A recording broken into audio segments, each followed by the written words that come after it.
to exonerate you if you didn't have anything to do with this and get you out of this police department? Yes, because I would like to see my son. Yo, what's going on? Do you know of anyone that want to get Jason in trouble? In trouble? No. Or out to get him? Want to shoot him? No. Nothing like that? Okay. Does it surprise you that someone would go up and shoot him? Yes, it surprises me a lot. I don't. Okay. I didn't know. You know, I don't know anybody that would want to hurt him.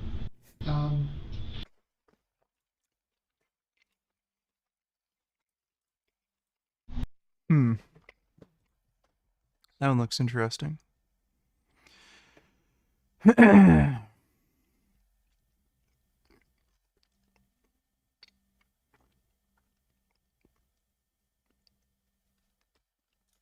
I'm Saria Sandlin. We begin with breaking news out of Minnesota. 2 Democratic lawmakers shot at their homes just outside Minneapolis. Now, a manhunt for these. I take creatine and just normal vitamins, like multivitamins, B12, D3, that's it. Suspected shooter with Wisconsin connections. The 2 lawmakers, identified as Melissa Hortman and John Hoffman.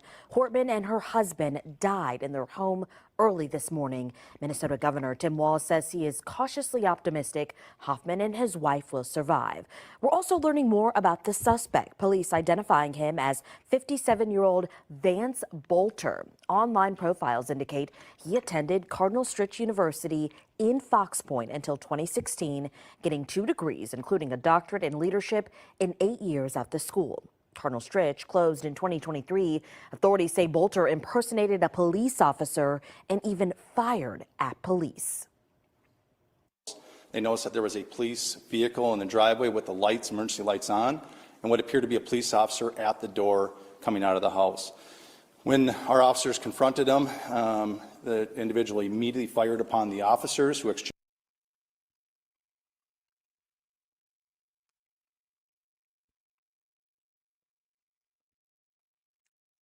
Yesterday, SWAT stormed my neighbor's apartment with rifled shields, less lethal guns, and a dog. Think it's time to move.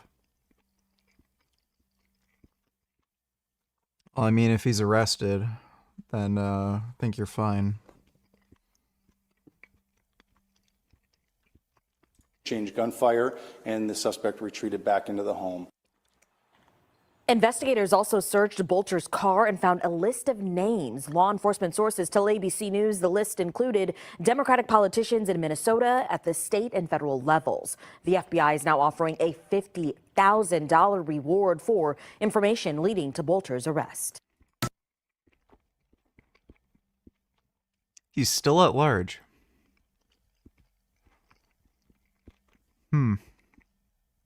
It's taken a while.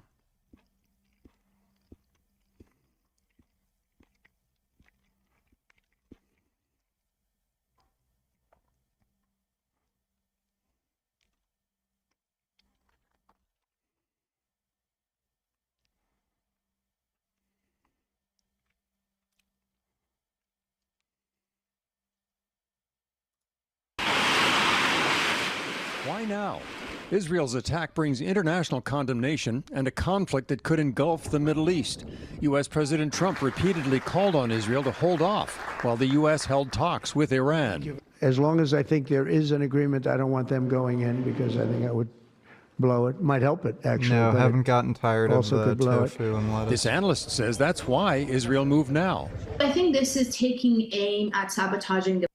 Hello, cousin B, getting yoked, I see. Keep up the good work. Well, thanks, Vince. I just shot another workout video today.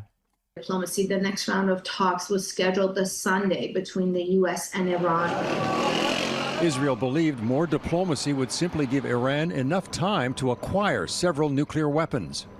In Israel's view, additional justification came from the International Atomic Energy Agency, which declared for the first time in 20 years that Iran was not in compliance to ensure nuclear nonproliferation. We believe that an action like this is not compatible with the spirit of cooperation.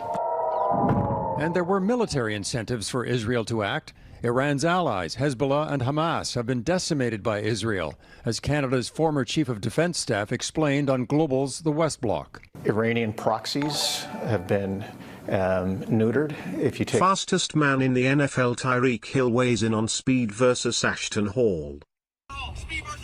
Let me take a look. All right, let's see what we got right here. Let's see what we got. That's a pretty...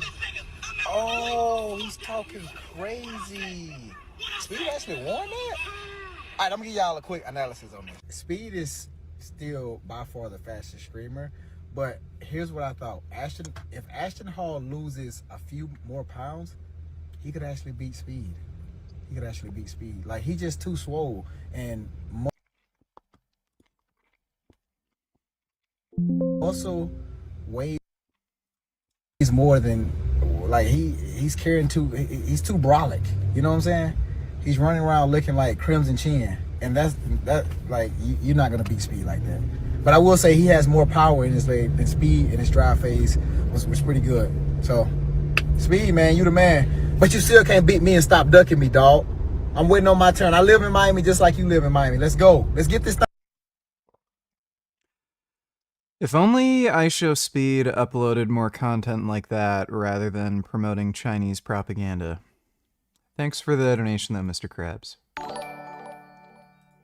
Dodo donated $2. Is Dr. Avi satisfied yet?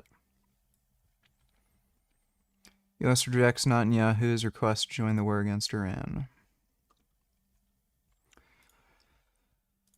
Well...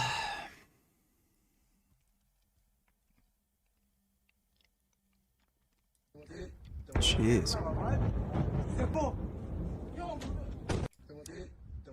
That is a big explosion. Picture of Ukrainian soldier Ivan Petrovsky before and after spending nearly 3 years in Russian captivity. 30-year-old lost more than 40 kilograms as the Russians are using starvation as a weapon of psychological pressure. Yeah. That's fucking insane. He looks like a fucking concentration camp victim. Jesus, dude. That's fucked. Scientists just built contact lenses that let you see in the dark, even with your eyes closed. Normally, humans can only see a sliver of the light spectrum, about 400 to 700 nanometers, roughly 0.003 of the electromagnetic spectrum. But researchers at the University of Science and Technology in China developed soft contact lenses embedded... Yeah, these are bullshit. This is Chinese propaganda, it's just nonsense. ...with upconversion nanoparticles made of sodium gadolinium fluoride implanted with luminescent terbium, erbium, and gold that were capable of absorbing near-infrared photons and re-emitting it as visible light, which our eyes can detect. Unlike traditional night vision devices, these lenses require no... Yeah, cool, show me. Where's a peer-reviewed paper? Where's a randomized trial? Show me fucking anything. Oh, you don't have it. Right, Cool story. ...power and maintain transparency, allowing users to see both infrared and visible light simultaneously. When worn, participants were able to see Morse code-like signal flashes from an infrared LED. And because infrared light isn't blocked by our eyelids, they were even able to see these signals with their eyes closed. However, the optical physicist in me feels the need to mention that these aren't perfect, and probably never will be. Because the light is generated at the contact surface rather than at a distance, the light diverges in all directions, creating a blurry image like watching a 480p video. They also don't amplify light like night vision goggles, so you can't quite live out your dreams of full predator vision, but it could be an interesting new way to help the colorblind see missing contrast. Then why the fuck did he say helps you see in the dark? So it's just clickbait. Don't send me fucking clickbait. Iran, Israel should make a deal, and we'll make a deal just like I got India and Pakistan to make a deal. What the fuck is he talking about? Iran, Israel, in that case, by using trade with the United States to bring reason, equation, sanity, Also, during my first time, Serbia and Kosovo were going at it hot and heavy as they were for many decades. Just rambles about bullshit. Yeah, cool. Just rambling. Thanks for the donation, Dodo. Dodo donated $2. Let me see.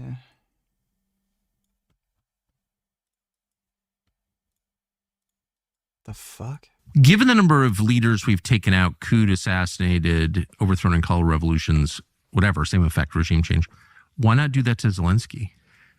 Given the number of leaders we've taken out, couped,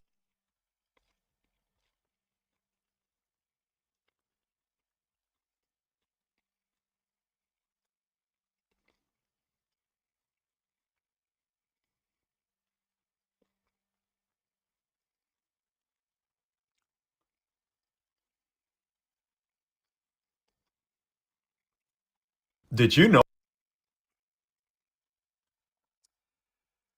Political commentary is almost universally all nonsense. Oh, that you can turn almonds into a creamy dessert, make tofu out of chickpeas, and use corn for Tanzania's national dish called ugali? Welcome to Naturally Gluten-Free. In this 20-episode series, I will share traditional recipes from around the world that just happen to be both vegan and gluten-free. Turn jackfruit into an Indonesian stew. You want something wholesome? Try this Lebanese lentil and lemon soup. You love aubergines? Then this Persian stew is for you. You're into Indian food? We'll ferment rice and lentils into staples like idli, dosa, and uttapam. If you want to taste traditional sweets like this Puerto Rican coconut pudding, the easiest any fruit leather, or an Italian cake made out of...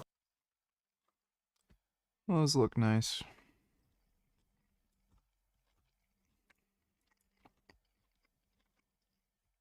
How many nuclear weapons does Iran have as of today? Right now, I hope none. Okay, how many does Israel have? No idea. No idea? You were in the government. They don't tell you that stuff. No idea. Who do they tell? No idea. Do you recognize the hypocrisy of Israel having a secret illicit nuclear weapons program that it won't open up its doors to and won't talk about, and then lecturing everyone else in the region?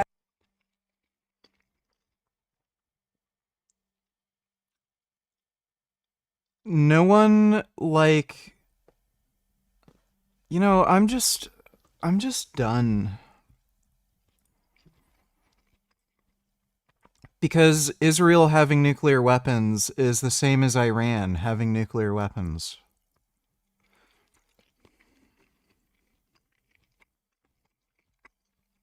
I don't know who the hell that is.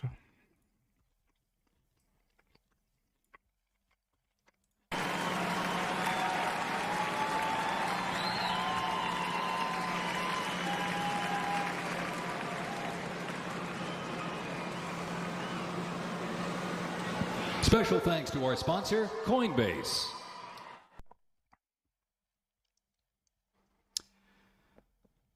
Yeah. Trump presidency isn't going so great. Thanks for the donation, though, Dodo.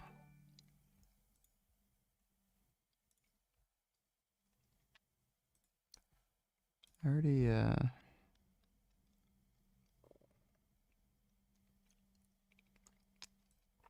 Did I miss some of these? Reuters reports that Trump vetoed an Israeli plan to assassinate Iran's supreme leader. I don't know why they'd have an issue with that.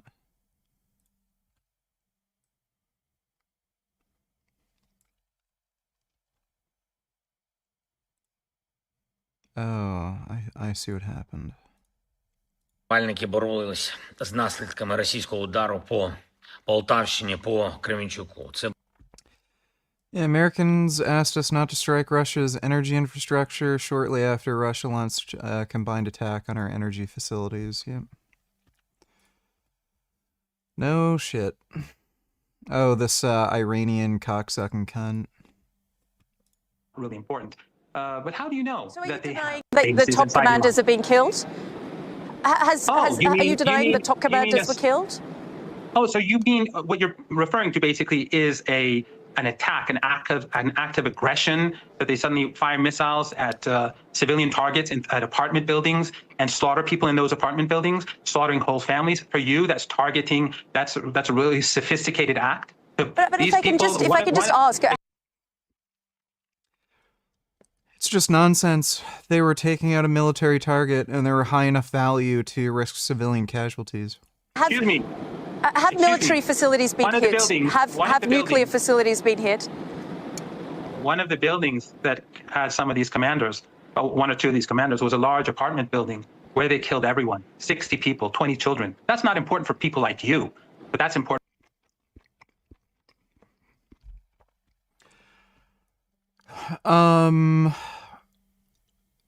Who cares?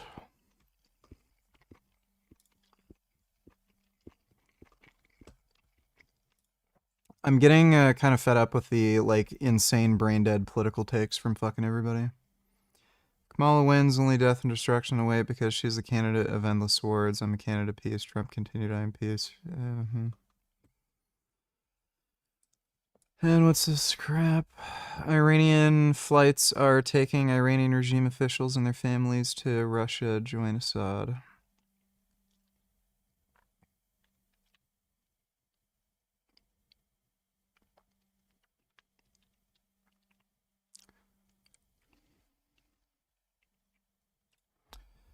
Iranian officials are fleeing to Russia, spored by flight data showing unscheduled planes leaving Tehran. No Iranian officials. Yeah, they're scared. They know Israel's gonna fucking kill them, so they're just fleeing like little cockroaches. Thanks for the donation, Dodo. Take a look at Hezbollah. It's no Yes, longer an I've talked effective to a force. Muslim in real life. Iranian air defense has been reduced, and so this was a window of opportunity. While Arab neighbors have condemned Israel, some... Dodo donates. Trump is completely useless. What's this obsession of his with making a deal with Iran and Russia? Did Trump veto a Israel plan to assassinate Khamenei? You literally just fucking sent me that.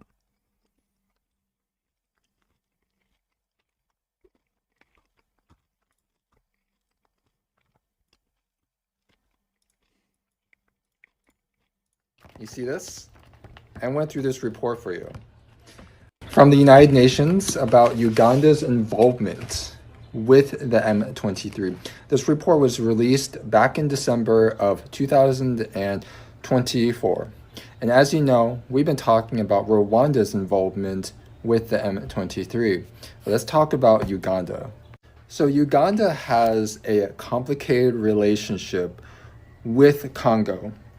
They do help in deflecting the ADF, which is an ISIS extremist group that's trying to take land in Congo. And they highlight that Uganda People's Defense Forces, or the UPDF, was found to help Congo, in this case, in operations such as... Okay, blah, blah, blah. I don't care. Thanks for the donation, Dodo. The Booty Warrior wishes you a happy Father's Day. Also, this dog is Jewish. Happy Father's Day from the Booty Man to all the fathers out there. You know, Booty Man ain't got no kids, man, but much love to all who has children. I know it's rough. The Booty Man send his best wishes and much love, man. Get you some booty tonight. That's nice. Oh.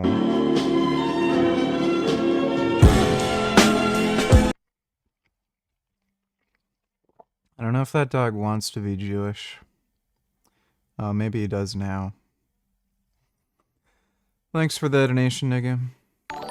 Dodo donated $2. React to this and this. $30. אני לא נרדם טוב בלי שאני רואה בתים קורסים בעזה. מה אני אעשה? עוד בתים, עוד מגדלים, שלא יהיה להם לאן לחזור. אז אנחנו צריכים שיקרה האסון הזה כדי להבין שהפלסטינים זאת קבוצה מיותרת, כדי להבין שיכול להיות שמה שהם צריכים זה נכבה 2. אתה רואה אזרחים לפתוח באש, לפתוח, בוודאי, הם לא אזרחים.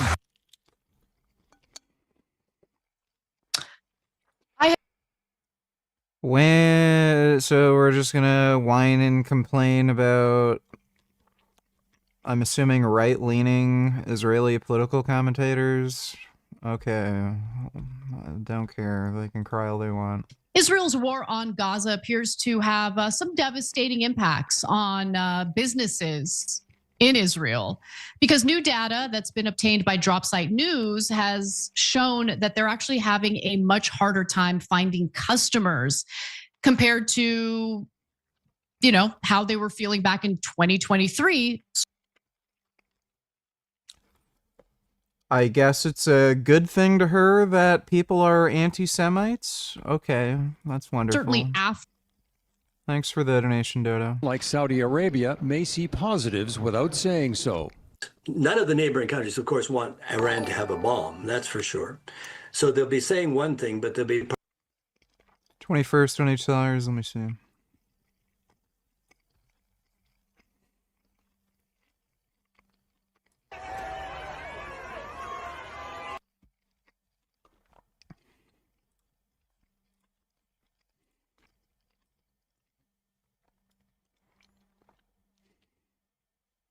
She has a nice butt.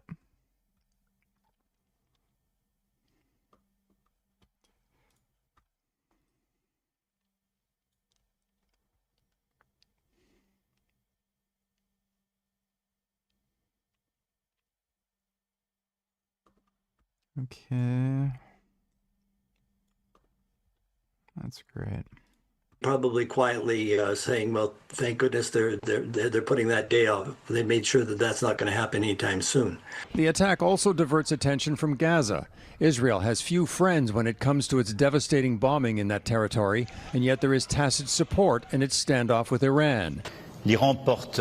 Iran bears heavy responsibility for the destabilization of the entire region, says France's President Macron. Still, Israel has triggered a dangerous confrontation that could last long into the future. This thing is going to be an issue for the international community to deal with for decades to come. Eric Sorensen, Global News, Toronto.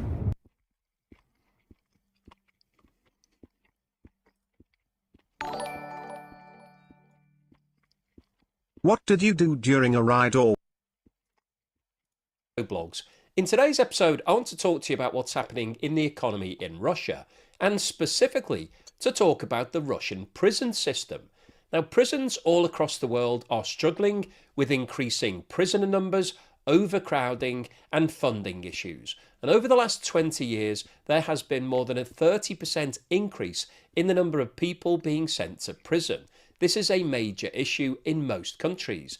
However, one of the benefits of the war in Ukraine from Russia's point of view is that its prison population is declining, and in 2023 it fell by more than 10%. And one of the reasons for that is that the Russian army is continuing to... What I do to bro after he falls asleep.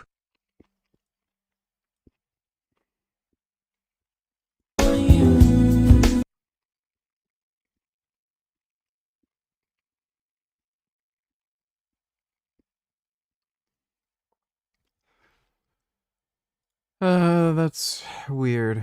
Thanks for the donation, nigga. To recruit people directly from prison and sending them to the front line in Ukraine. So in today's video, we'll take a look at what's going on in Russia. We'll have a look at their statistics and what's happening with regards to prison numbers. We'll have a look at the direct recruitment of Russian prisoners that was undertaken by the Wagner Group in 2022. That situation was then replaced by what's called Storm Z units, where Russia has been directly recruiting, and Storm Z has now been disbanded and replaced by Storm V. And then finally today, I'll wrap up with my summary as to what I think the implications of Russia recruiting soldiers directly from prisons is on the war in Ukraine and also on the Russian economy. But before we get started on all of that, I'd like to say once again, thank you so much to everyone that's supporting the channel. If you've signed up as a long-term supporter, either through Patreon, where you can get early access to my videos and watch them without any adverts, or YouTube membership, where you'll also get early access, or buy me a coffee membership, thank you for that long... quickly becoming the leading alternative to vaping. Have you ever caught yourself food function that represented 729.com/Joe blog? These statistics, which have been put together by the Institute for Crime and Justice Policy Research, in conjunction with the Birkbeck University of London, show the data for Russian prisons as of the 1st of January 2023. And what this shows is that at the start of January 23, there were 433,006 people recorded as being in prison, out of a total population of 144.5 million. And this meant that out of every 100,000 of population in Russia, 300 were imprisoned. Now, if we look at the stats as to what's been happening over the last 20 years, you can see that back in 2000, there were more than 1 million people in prison in Russia, and that represented 729 people out of every 100,000. So that's significantly more than double the figures that we're seeing for the start of 2023. By 2010, the figure was down to 864,000, and the percentage was down to 609 people out of 100,000. By 2015, that figure had reduced further to 672,000, and the percentage to 466. and by 2020 the number was down to 524,000 and the percentage 363. So what we're seeing here is a long-term trend for the reduction in the number of people being sent to prison in Russia. However, that situation has accelerated rapidly over the last 2 years. It's been reported that the number of people held in Russian prisons dropped by 58,000 in 2023, and in total over 105,000 prisoners were released in the last 2 years. Russia has been recruiting prisoners to fight in Ukraine since 2022, when Yevgeny Prigozhin, the late head of the Wagner mercenary group, began touring penal colonies, offering prisoners a pardon if they survived 6 months at the front. Prigozhin, who was killed in a plane crash in 2023, 2 months after leading a short-lived mutiny against Russia, said he had recruited 50,000 prisoners for Wagner. Russia's defense ministry has since continued recruiting convicts from prisoners for its own Storm Z formations. Regional authorities in Siberia have said that they plan to close several prisons this year amid a decline in inmate numbers driven by the recruitment of convicts for the war. And the latest calculation of prisoner numbers is that they are down to around 200 and 21st, when you tell us what color do you notice?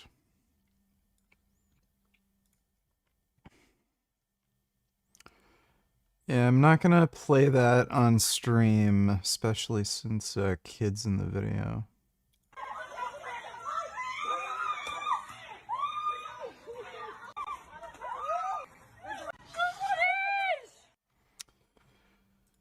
That's great. What do you notice?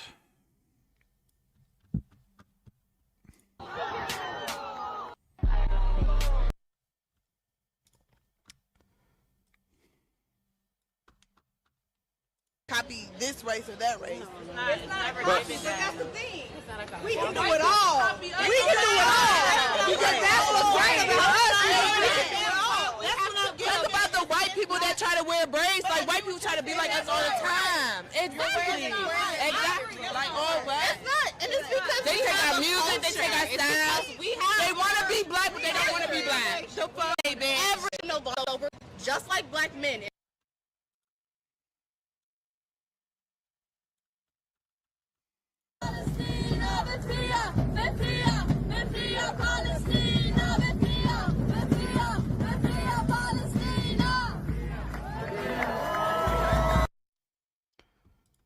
Greta Thunberg's a fucking moron, dude. She has to be getting money from someone, probably linked with Qatar.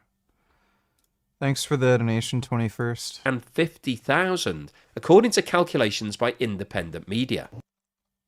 The concept of recruiting people directly from prison who are serving long-term sentences for violent crime first came to light in No, I don't worry about arsenic and rice because I'm not a neurotic fuck who cares. Don't worry, VG son, that worthless island will be underwater once the polar ice caps melt.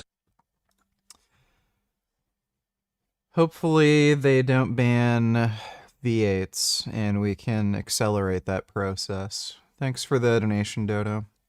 2022, when a high-profile Russian called Yevgeny Prigozhin, who was very close to President Putin, he was reportedly his chef in the past, he formed a mercenary group. SV donated $2. Have you ever been walking down the street with your best bro, and while you're walking you accidentally touch hands? You think to yourself, that was weird, but not gay.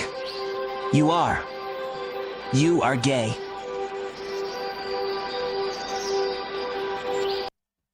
Alright, that's good to know. Thanks for the donation, SV. Group called Wagner. And Wagner was used all around the world by Russia to go and fight in places like Africa and represent Russia without being an official representation. And Wagner was called upon in Ukraine to go to the front line and get involved in some really heavy fighting. And the reason that this came to light was that footage was leaked onto the internet of Prigozhin actually going to prisons and recruiting people directly, offering them a pardon for all of their sins in the past if they spent 6 months fighting in Ukraine. So let's have a quick look at some of that footage. Парни, вопросы? После вопросов все в живую очередь выстраиваются на собеседование. Время на принятие решения 5 минут. Когда мы уезжаем, время заканчивается. А дальше как повезет. Вопросы гарантии доверия. Следующее. У вас есть кто-нибудь, кто может вас в десятки срока отсюда из зоны вытащить? Как вы думаете? I'm sure you've heard by now about the assassination of Minnesota State Representative Melissa Hortman, ironically on the day of Trump's gay little military birthday parade. Your thoughts on all this? Do you think the T-Man was behind this? No, there's no chance Trump had anything to do with it. It's probably just some unhinged, wacko. With some, bizarre fringe political beliefs. Thanks for the donation, though, Tyler.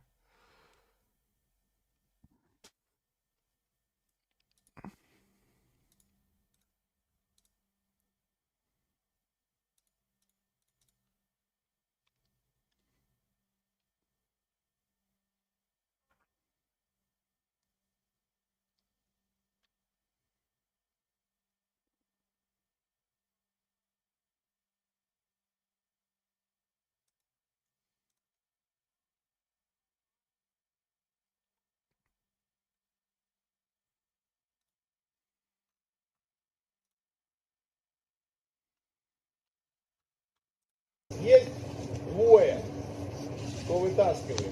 Это Аллах и Бог в деревянном ящике. Я вас живыми забираю. Но не всегда живыми возвращаю. So as you can see from that footage, there wasn't really much of an interview process here. We are talking about a 5-minute chat after that initial sales pitch, and basically anybody could sign up. It didn't really matter what you'd done in terms of your crime, what you were in prison for, what your temperament was like, whether you were fit. Nobody really cared as long as you were prepared to take on a gun and go and fight in Ukraine. And there were stories of people being given mandatory training of 1 day and then being sent to the front line. So basically, you didn't really have any training. You didn't know what you were doing. These groups of soldiers weren't soldiers in reality. They were just people who'd been plucked out of prison who were sent to go and do all of the frontline fighting. And the reason that these guys signed... CDG donator, you sound moody today. I'm probably not going to engage with you much today because I can tell you're going to snap at some point if someone sends you a video you don't like, you don't want to react to, you're going to yell at them and make fun of them, or for sending a video we already know is stupid. Wouldn't say I'm particularly moody.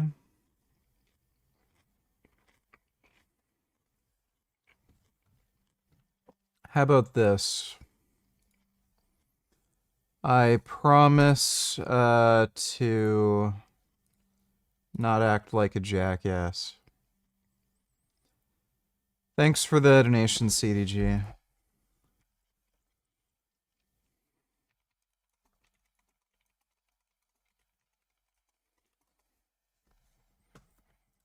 Up was that it was a way out of jail. You were given a complete pardon. If you made it through the first 6 months, if you could stay alive for that period, then you could theoretically go back. Animal liberation retailers, I got robbed today while busking. Some kids grabbed money out of my guitar case and I couldn't do shit because I had my gear with me. Wish I had pepper spray. No, you should carry a fucking gun, dude. I don't know why you'd want pepper spray. Wasn't a lot of money, but I hate the feeling of powerlessness and that they got away with it. Yeah, get a gun and shoot fucking kids who try to steal your shit. Blow them the fuck away.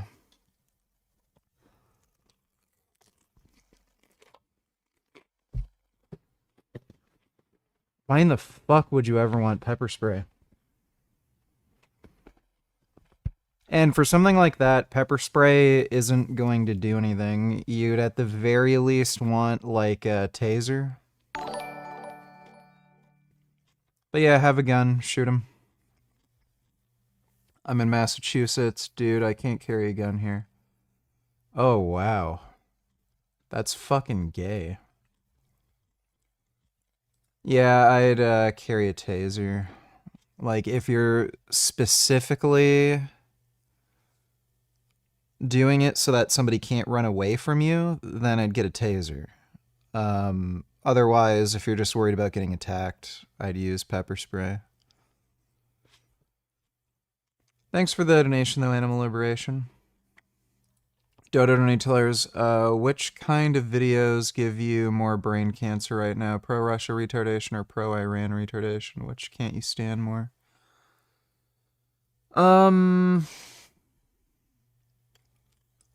Probably pro-Iran.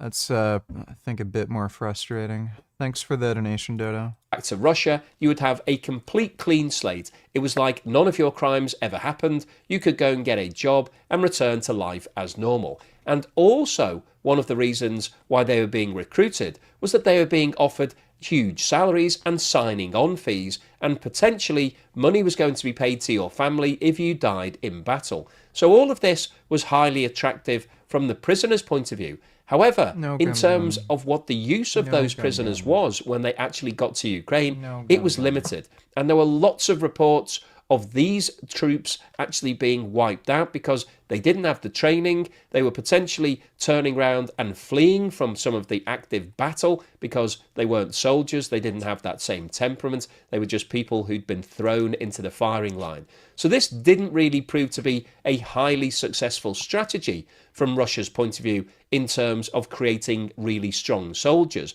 But what it did do is give them manpower. It got bodies on the front line to keep pushing forward to try and take over more land in Ukraine. Now, interestingly, it all came to a sorry end, because if you've been following the channel, you'll be aware that Yevgeny Prigozhin basically became disillusioned by a lack of support from the Kremlin. He said that his troops weren't being provided with enough equipment, they weren't being given food and water and all of the essentials, and so he then declared that he was going to turn the troops around and march on Moscow. And in June 2023, he decided that he was going to launch a revolution. And he called upon all of his Wagner forces, including the 50,000 prisoners that he'd released from jail that had been signed up to work with Wagner, to go with him and take over Russia. Now, that revolution didn't last very long. It was abandoned after a couple of days. But it brought an end to the Wagner group and the recruitment of prisoners directly into Wagner. Alongside the Wagner recruitment of prisoners directly into the mercenary troops, it's been reported that Russia was also recruiting directly from prisons to populate its Storm Z units. And the reason why people were signing up was that this offered was still offered the option. You want trained soldiers, people who've been taught exactly what to do, how to take orders. Okay, that was pretty boring. Israel-Iran war escalation, what's really going on, and more importantly, what's next. I'm not here to blather and waste your time. Don't click nothing, don't smash nothing, don't buy nothing, just listen to me. What you heard about this stuff all over mainstream media, what I've heard was complete baloney, bullshit, and I'm so tired of it that even though I didn't want to, Carfuel VG suggesting to Simone they should blow the kids or who steal their stuff could get you a community guideline strike. That's great. Thanks for the donation, Dodo. I was asked by y'all to come here and to explain what actually is going on. So sit back, relax, I'm going to explain like you've never heard it before, okay? So first and foremost, okay, let me explain what's actually going on here. Unlike the Hassan Pikers and the Candace Owens and the Tucker Carlsons screaming, America first, America first. Dodo Donatellers, do you think Israel/Iran situation will actually escalate, or do you think nothing will happen?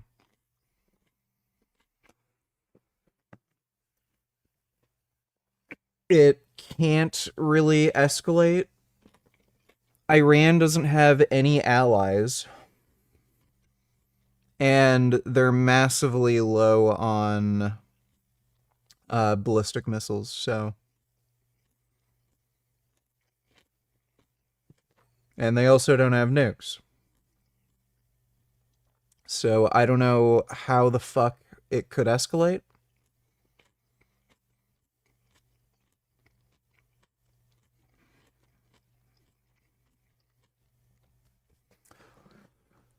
So, yeah.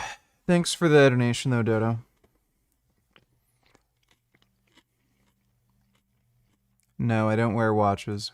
First, what Donald Trump and his administration understands, as any other administration understood about Iran, that this is not an Israeli problem, okay? And nuclear Iran is a big, big problem for America. Not because Iran is going to nuke the United States. It's not going to happen. That's not the point. But if Iran gets a nuke, that starts a sequence that's going to be destructive for the... Dodo, donators, do you find yourself thinking the future or past a lot, or do you stay present mostly?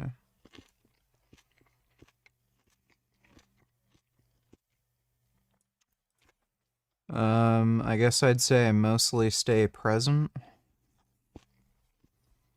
Thanks for the donation, Dodo. Interests of the United States in the Middle East. Then the Saudis would want a nuke, the United Arab Emirates would want a nuke, everybody in the region would want a nuke. It will create an arms race in a place that's already very, very stable. Even though I'm kidding, right? It's the most unstable place on earth. And now once they get nukes, everybody, all these crazies are going to be running around trying to get a nuke. What about the other parties of the region that would love to get a nuke? Don't forget, there's other players, some of them NATO countries, that might want a nuke. I'm just saying. Also, look, there's going to be a completely stupid acceptance of this, because what you're going to do is now you have one country right now in the region which is kind of your pit bull, your enforcer. It's tiny, but it's a scorpion. You know, scorpions are tiny, but they're deadly. Talking first about the Israelis, right? So according to international press, right, the Israelis, apparently they got nukes. That's what they're saying. I don't know. I'm saying, you know, I heard they got nukes based on the articles I've read.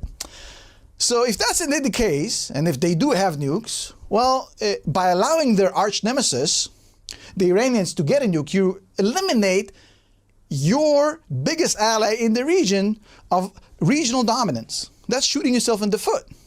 And of course, you just gave an agent of chaos and some, I'm just going to be very careful, some asshole yahoos in Iran, you just gave them the keys to nuclear weapons. God knows how far and bad this whole thing can. It can become a very unrewarding exercise, right?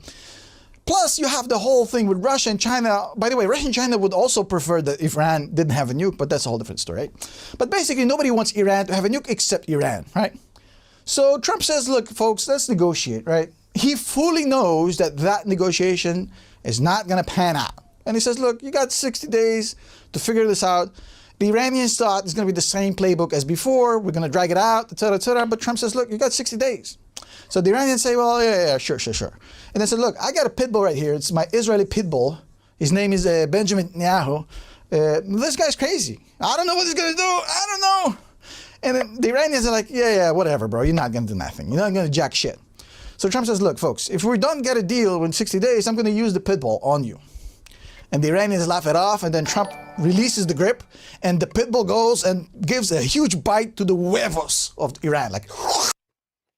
Jalen, don't you tell us, is it me or are extroverts retards? You can't harm somebody by not. You can't harm somebody by not talking to them.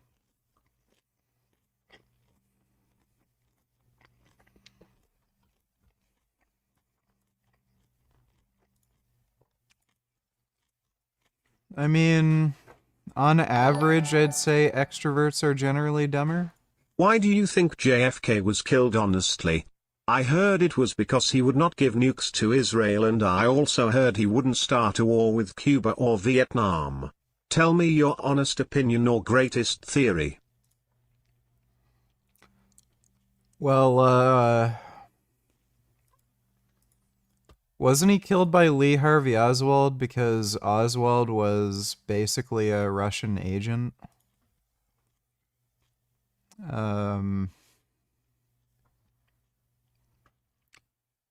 So thanks for the donation though, RIP JFK.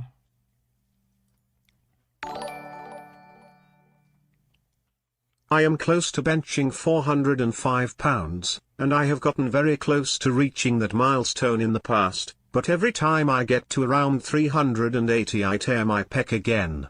Any suggestions to bench 405 without tearing my pec for a fourth time?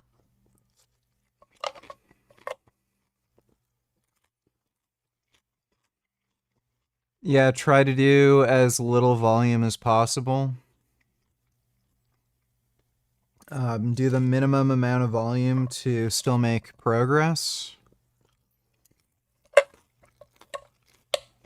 Try to also cut your frequency down to no more than 2 pressing sessions per week.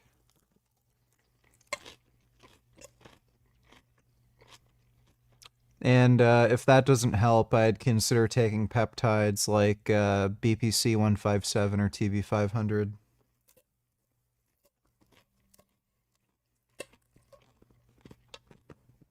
But thanks for the donation, Matthew. Hope that helps.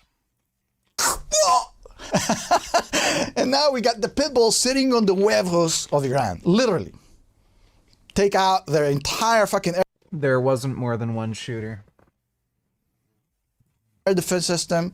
Take out their entire fucking leadership, infrastructure, oil fields, gas fields, God knows what. Basically start bombing at their nuclear sites.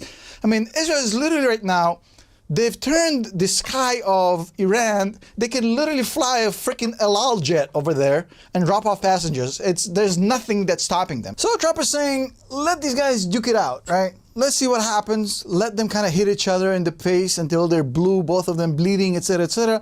But then, once they're done, we can come in and offer an off-ramp to both countries out of this mess.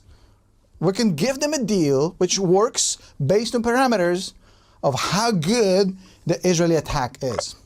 The level of success militarily of the Israelis in Iran and the level of failure of retaliation from Iran is going to determine the quality of that off-ramp Trump is going to provide for the Israelis and the Iranians. And by the way, the big win for Trump is he gets to stay out of this. He doesn't get to send any troops, loss of any life, spend a single dollar. He gets to sit back and watch these guys duke it out and then come in and be the peacemaker where, you know, he basically takes credit for the deal, which is exactly what he wants, okay? Now, here's the crazy part, okay? So he's not interested in engaging in a full-out war with Iran, right? Not because he can't win it. He obviously can wipe the floor with the Iranians. It's not the problem, right? Iran doesn't have an air force. There was clearly not 2 fucking shooters. The only reason idiots fucking say that is because of nonsense fucking eyewitness testimony from some random dipshits in the fucking crowd. If there was 2 shooters, why in the fuck is there absolutely no ballistic evidence whatsoever? Why are there not, like, bullet holes indicating 2 shooters? Why in the video footage does it look like all the fucking rounds are coming from fucking behind the, the car?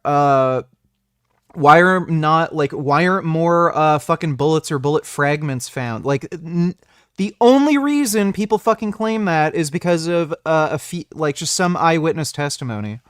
Like, oh, I thought I heard a shot coming from that direction too. Great evidence. Like, it's stupid. Oh my god. Like, whatever. Freaking joke, right? But he has a few issues. Number one, he boxed himself into a corner with the whole America First thing in his own camp. Not talking about Candace Owens or Tucker and all these guys, right? His own camp is basically saying, look, you said America First. You said we're not going to intervene in wars that are not ours. So his own camp, his own base, isn't on board because they don't understand the geopolitical aspects of the importance of Iranian nukes. Dodo Night Tellers, can you react to 134.10, 139? Do you agree with them? If you had to go out there, do you have a favorite spot?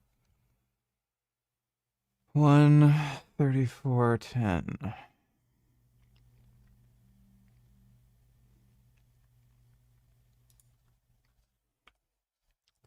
Accomplish that you haven't yet accomplished? I don't even have goals. I don't even make it. I don't even write down goals as such. I just do the right thing every single day, and it compounds and it's momentum. Like if I were to go in the gym and say, I want to, I mean, sure, maybe goals are good. I don't know. Everyone has different methods, but I don't go in the gym going, I want to get this strong by this date. That I just go, I'll go to the gym and I just fucking train as hard as I possibly can. And the next day I just go in the gym and train as hard as I possibly can. I just do what I'm supposed to do. Yeah. Like I said earlier, the universe is absolutely and utterly extremely giving. If you're the guy who does what you're supposed to do on time every fucking day, and you don't quit, you don't give up, and you just continue to do it, they'll give you what you want. I've never seen anyone fail that way. I've never seen anyone. I'm eating about 150 to 200 grams of protein per day. Might vary depending on how much I eat, but it's roughly around there. One go, I really want it, so I'm going to go get it, and then fail. Never. I've never seen anyone. So when someone goes, I really want it and I ain't got it, they're a fucking liar. They're all liars. How are you so good? He has an answer for every question we ask him. Of course he's smart. How? So here's the thing. How do you have that? Because he's smart. That's every fucking question we throw to me is a fucking genius answer. I don't understand. I got another question. So like I think people just fail to I don't know, allow it to happen. Do you eat chickpeas and how do you prepare them?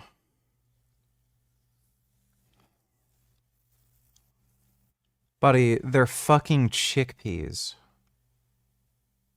Like, do you think I, like, fly them in a fucking rocket ship and send them to, like, Venus? So they cook, like, heat up in the rocket ship and then they're fucking chickpeas, dude. Right? Like, we're talking about this idea of accomplishing something, right? I think what happens is people quit before they get there, right? So you obviously weren't, you were always Andrew Tate, but you weren't Andrew Tate as we know him today, right? And so people see someone's success and they go, oh man, why do you think people quit before? Because look at what you just said about being able to succeed when you do everything right.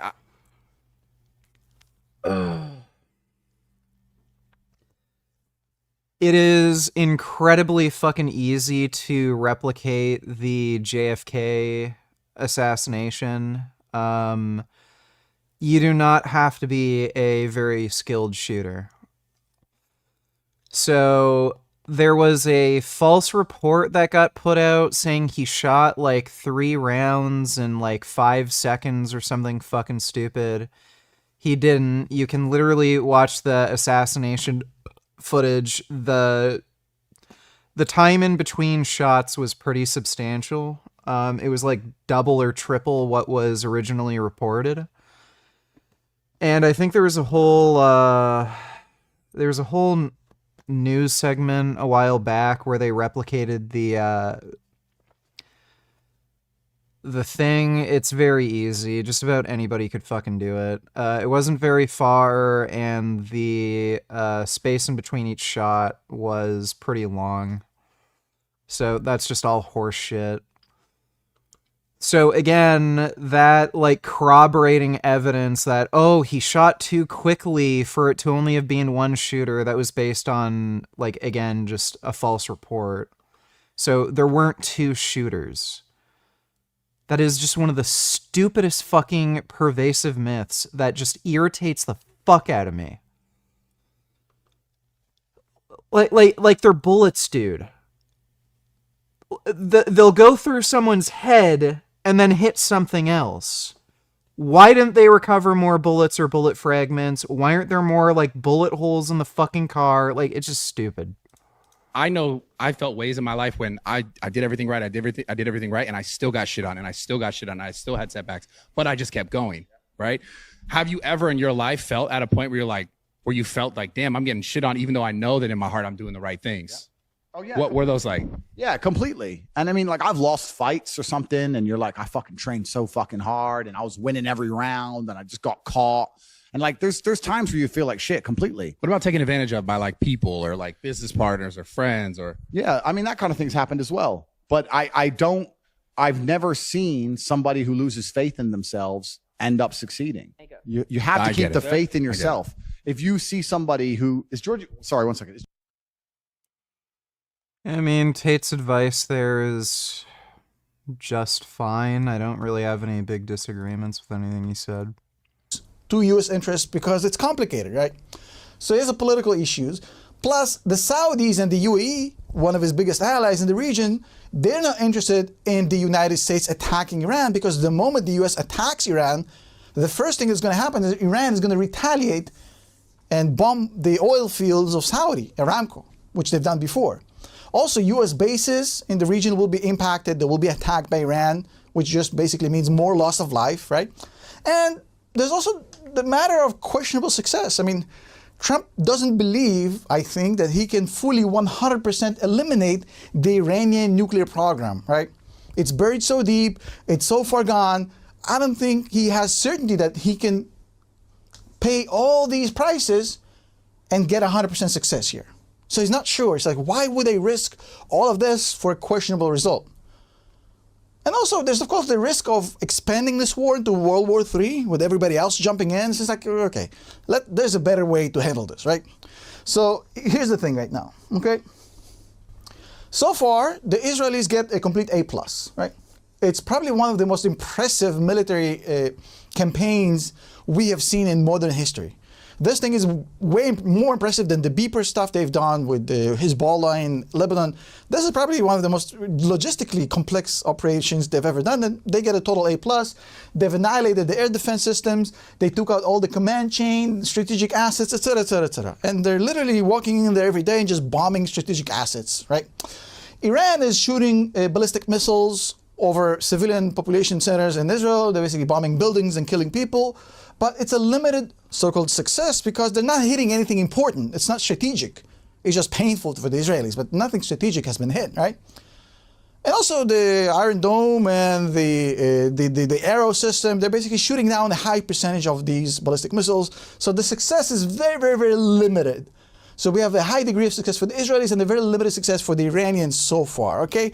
Now, as far as the long game here, well, it's not all peachy because you see, Iran has way more ballistic missiles than the Israelis have the Arrow system, projectiles, whatever they call, right?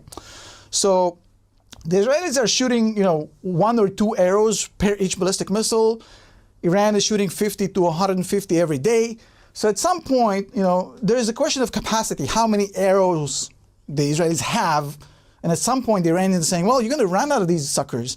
And then you're going to be absolutely, with your underwear, we're going to come in hot. You can't stop us once you run out of these, right? But the Israelis say, well, you know what? According to other foreign publications, how they like to say, right? There's a nuclear option here on the table. And, if that happens, and you're threatened to level us with your ballistic missiles and we have no more defenses, we're going to nuke your ass, right? So nobody wants that, right? Also, by the way, the longer this continues for Iran, the IRGC is facing civilian unrest. So the longer this chaos continues, the more they have risk of losing power. So not a winning formula here for anybody, to be honest, right? Because also, nuking Iran, probably not what the original goals of this operation was for the Israelis. So there's an interest on all. Ben Overbitch, $22. Let me see.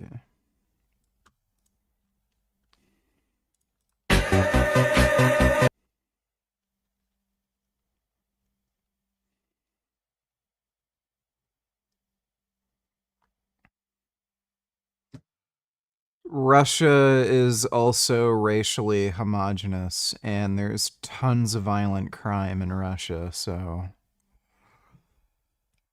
Yeah,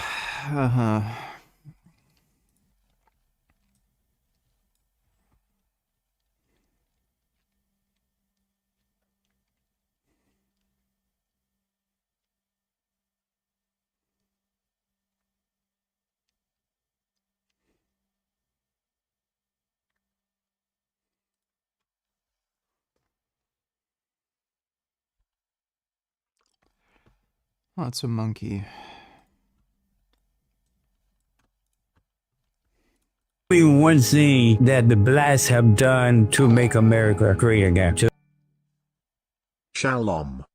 Now that Jasmine is out of your life, do you feel like things are getting better? In my heart, I believe she was part of the reason for your depression. Why do you all have to ask me about that horse shit every single fucking stream all night long? Shut up! I don't care!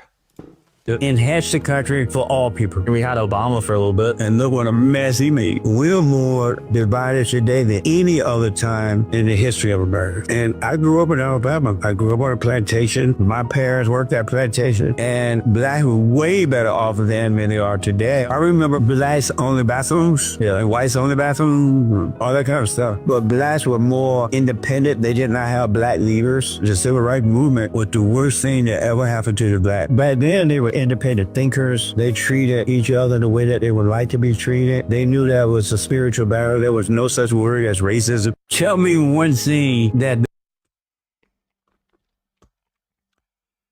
Jesse Lee Peterson is kind of insane. Test scores across the country drop after desegregation. When did drug use and violence in schools go up? After desegregation. There was never no white kids shooting up nothing before they started going to school with niggas. These little angels wouldn't even know what a gun was. The white man is a peace-loving man. When did Alright, thanks for the donation, Ben. All sides, Trump, Iran, and the Israelis to find a deal here.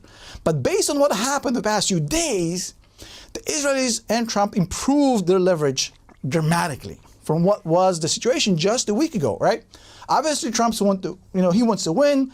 He wants to dump on Biden and Obama because he's going to say, look, our deal basically says no enrichment for Iran, something that Obama and Biden couldn't do. So they're not going to enrich anything. He's going to get his win. Chef's kiss, right? Iran, at this point, is literally just trying to survive. The IRGC, the Iranian regime, is trying to survive this and stay in power. Just stay in power. They want an off-ramp where they don't get humiliated completely so they can off-ramp this thing, right? They know they lost. Now they need an off-ramp, one that's not going to be too humiliating, because if it's too humiliating, they're going to lose power anyways, right?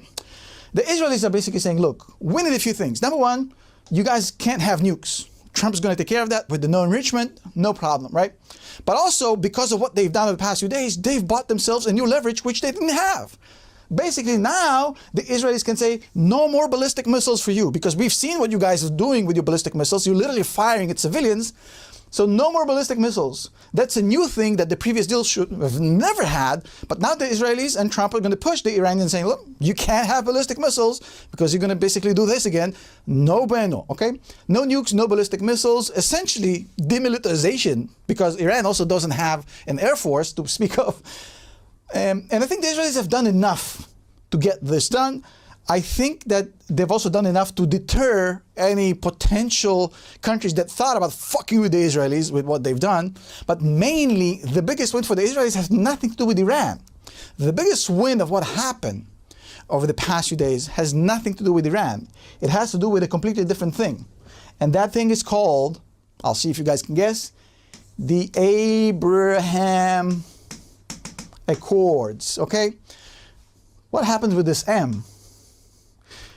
Basically, the whole idea here is the Saudis have been dying to get in bed with the Israelis because the Israelis have been the local neighborhood enforcer, the pit bull. What happened is that October 7th put a monkey wrench into that. Number one, because of how bad the Israelis got embarrassed, but also because the Israelis were fighting the poor Gazans, the civilians, and all this bullshit, right? But the look wasn't good. The PR wasn't good. Now, it's an even battlefield. Israel is going up against a country that's like 10, 15 times bigger than Israel, right? So they're going up against an adversary country which literally said to them, hey. I mean, people are still fucking complaining about it. We're going to kill you, and we're getting nukes to do that. So it's a completely justified preemptive attack. Even Piers Morgan said that, which is crazy, right? Dude, people have completely lost their minds at this point. Like, this is obviously, you know, all about Jew hate. People are still fucking complaining about Israel attacking Iran. Even, like, conservative idiots like the Hodge twins are like, if Israel can have nukes, why can't Iran have nukes? That's fucked up that Israel attacked Iran. People are genuinely getting dumber. I don't know if it's TikTok that has scrolling on Instagram, but like people are getting dumber. So now the Israelis have a moral high ground and they're winning. So that opens up the whole Abraham Accord system back because the Saudis would love to do it. So the Israelis just show them, hey, we are now not as bad as we were a couple of days ago. Now nobody's marching against us attacking Iran because that's a fair fight, so-called fair fight, right? And also, we are kicking their ass, strategically, militarily, Air Force. We showed you we can control Iran and we can protect you from Iran, which is the biggest concern for the Saudi and the UAE. Which basically means that what happened the past few days not only cleans up Iran. Russia's culturally and ethnically homogeneous, eh? Bullshit.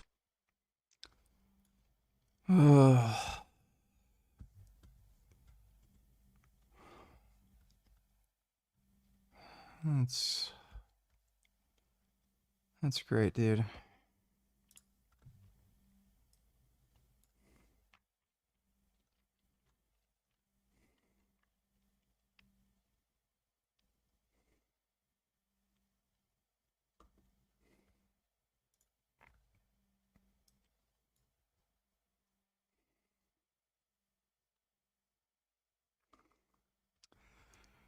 Thanks for the donation, Ben. Iran off the table through a Trump-driven deal, but it also opens up the Abraham Accords. Saudis will jump in. I'm predicting that by the end of this year, Israelis will be traveling to Saudi and Saudis, hopefully, to Israel. And hey dude, what's good? It seems our fight for the Jews is not stopping anytime soon. Keep fighting. Israel's strong. Yeah, we're probably gonna have to be doing that for a fucking while because just about everybody on the planet is a retarded anti-Semite. Thanks for the donation, though, Nutmuffin. And it's going to be the same relationship that they have with the UAE. It's just a question of time because at this point, the Israelis are no longer the side piece in this story. They become the main story. So a lot more going on. Obviously, a messy situation, but biggest winners right now are the Israelis and Trump. Biggest losers are the Iranians. We'll see how this plays out.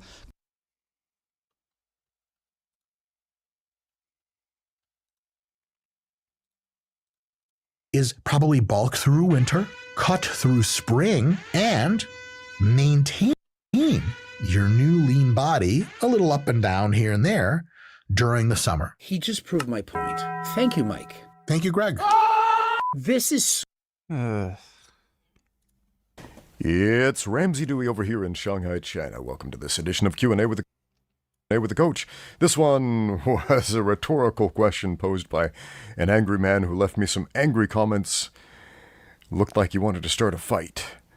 But Real Truth says if BJJ is so good, with lots of O's behind the so, and I never said BJJ was so good, he just leads with this. If BJJ is so good, why is it suddenly so trash? Examples? What do you mean? Why is it suddenly so trash? Early UFC was on 100 million% rigged. Current MMA proves it. If BJJ was truly as effective per marketing, it would dominate MMA. Newsflash. BJJ does not dominate MMA. In fact, it is total garbage in MMA. I guess he's expecting me to run to the defense of modern Brazilian jiu-jitsu schools and say, no, you're wrong. If you just train in Brazilian jiu-jitsu, you're going to be fine in the sport of MMA. My fifis are so hurt. Let's dissect this question for a minute. So, he thinks the UFC was rigged. UFC won. And, look, what happened in UFC 1? We had a guy who knew how to grapple against martial artists from styles that didn't grapple. And when you have a good grappler against people who don't know how to grapple, the overwhelming majority of the time, because hand-to-hand fighting involves you to touch each other, and you get in touching distance, suddenly it's the grappler's advantage. So, Royce Gracie I think the tofu blocks I have are either 450 or 500 grams, something like that. The grappler took down the non-grapplers and submitted them with techniques they did not know. And everybody said, hey, let's go learn those techniques we don't know, and then we'll be better at fighting. And guess what happened? They went out and learned the techniques they didn't know, and they got better at fighting. And so I think what Real Truth is alluding to right here is that right now, in the sport of MMA, in the UFC, everybody is no longer a single emphasis stylist anymore. It's not just a karate guy versus a sumo guy. It's a bunch of mixed martial artists who cross-train in everything. Pretty much everybody in the UFC is a jiu-jitsu black belt or equivalent in grappling. Everybody cross-trains religiously in grappling. Everybody trains striking. Everybody trains boxing, wrestling, jiu-jitsu, Muay Thai. Everybody does that. And so what happens when everybody has the same set of tools? They cancel each other out. And so when you have two jiu-jitsu black belts fighting each other, in a jiu-jitsu match, it tends to be pretty boring, and there's a lot of stalling, and there's a lot of... It's physical chess where they're trying to make the other guy make a mistake, and a lot of times it ends with an advantage point or a penalty point, and no submission and no big action moments. What happens when two jiu-jitsu black belts fight each other in the UFC, in MMA rules? Well, they tend to punch and kick each other a lot because their grappling tends to cancel the other guy out. What happens when you have two phenomenal wrestlers? Forget BJJ for a minute, wrestling. Just great takedown artists. And they go at it, and they're equally skilled in wrestling. Do we see all the big takedowns? Not usually. We see two guys canceling each other out and hitting each other a bunch. Why is that? Because their strong skill set negates the other guy's strong skill set. And so they go to a secondary skill set. This should seem pretty obvious to anybody who thinks about it critically for about 2 seconds. But people of the internet, you know who you are. Those who don't critically think about anything logically for any amount of time, let alone 2 seconds. But let's dissect this even more. So current MMA proves that BJJ is trash. Look, to Real Truth's credit, if you have a guy who only trains in Brazilian Jiu-Jitsu and nothing else, he doesn't train striking, wrestling, none of that, and he goes into a UFC level fight and fights a well-rounded mixed martial artist, chances are he's going to lose and lose badly. Because that's not how the sport of mixed martial arts works. I'm not even going to say that's not how it works anymore, because back when Royce Gracie was fighting, we didn't even call it mixed martial arts. We called it cage fighting or no-holds-barred NHB fighting. When I started competing, we still called it NHB. We didn't call it MMA until sometime later. So in not modern MMA, but actual MMA, mixed martial arts, where we mix the martial arts, once again, this should be a no-brainer. We are no longer looking at single styles. Guy, and he's done really well with one of the pieces of the puzzle.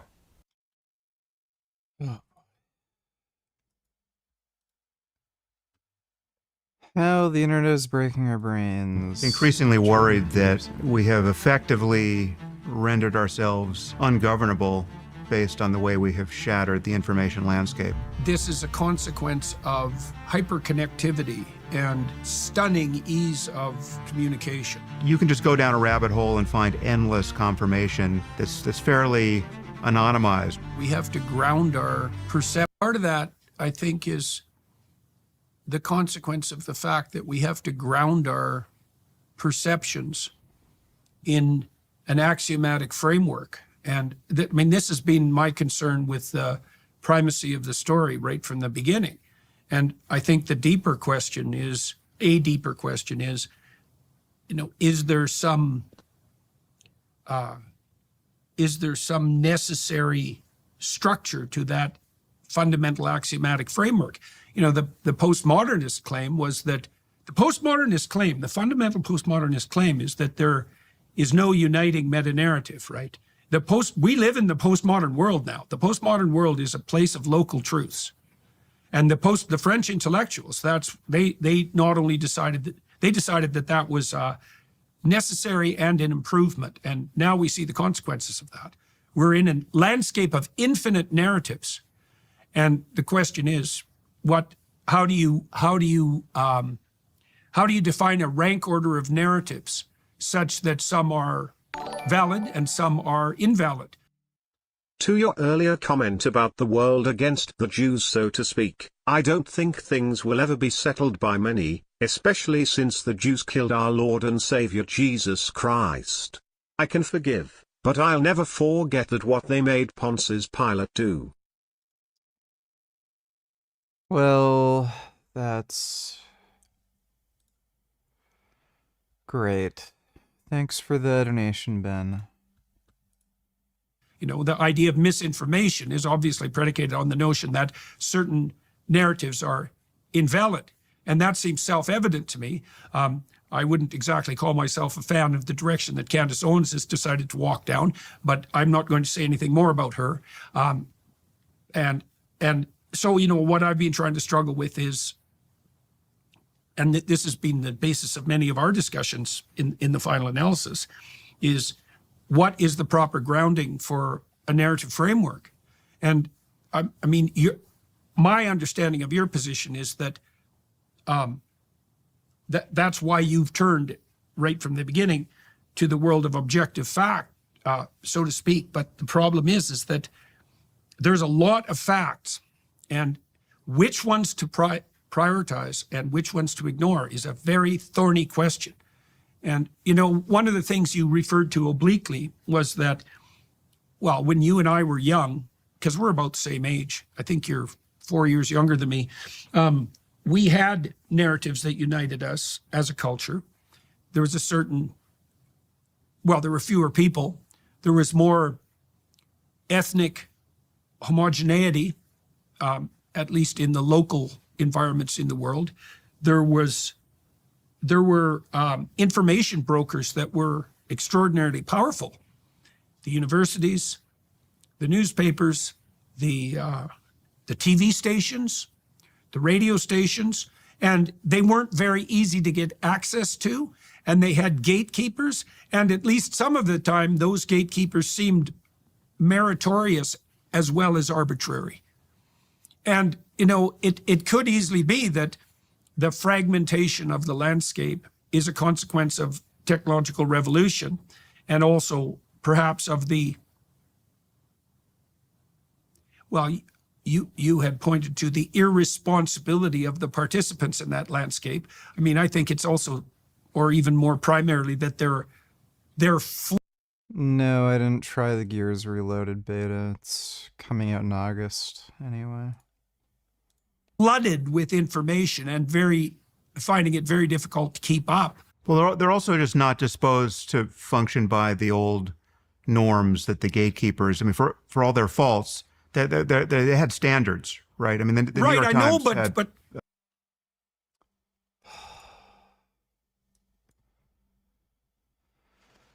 why the fuck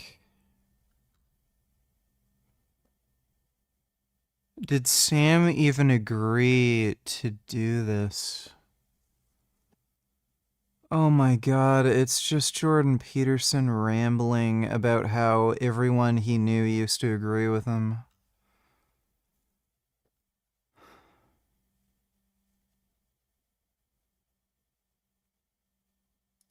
But I would just point out that the antidote to that, to the failures of institutions, is not new standards. It's really to apply the old standards. We need the institutions. Spoken like a true conservative. Yeah. Fine. Well, yeah. So it's no.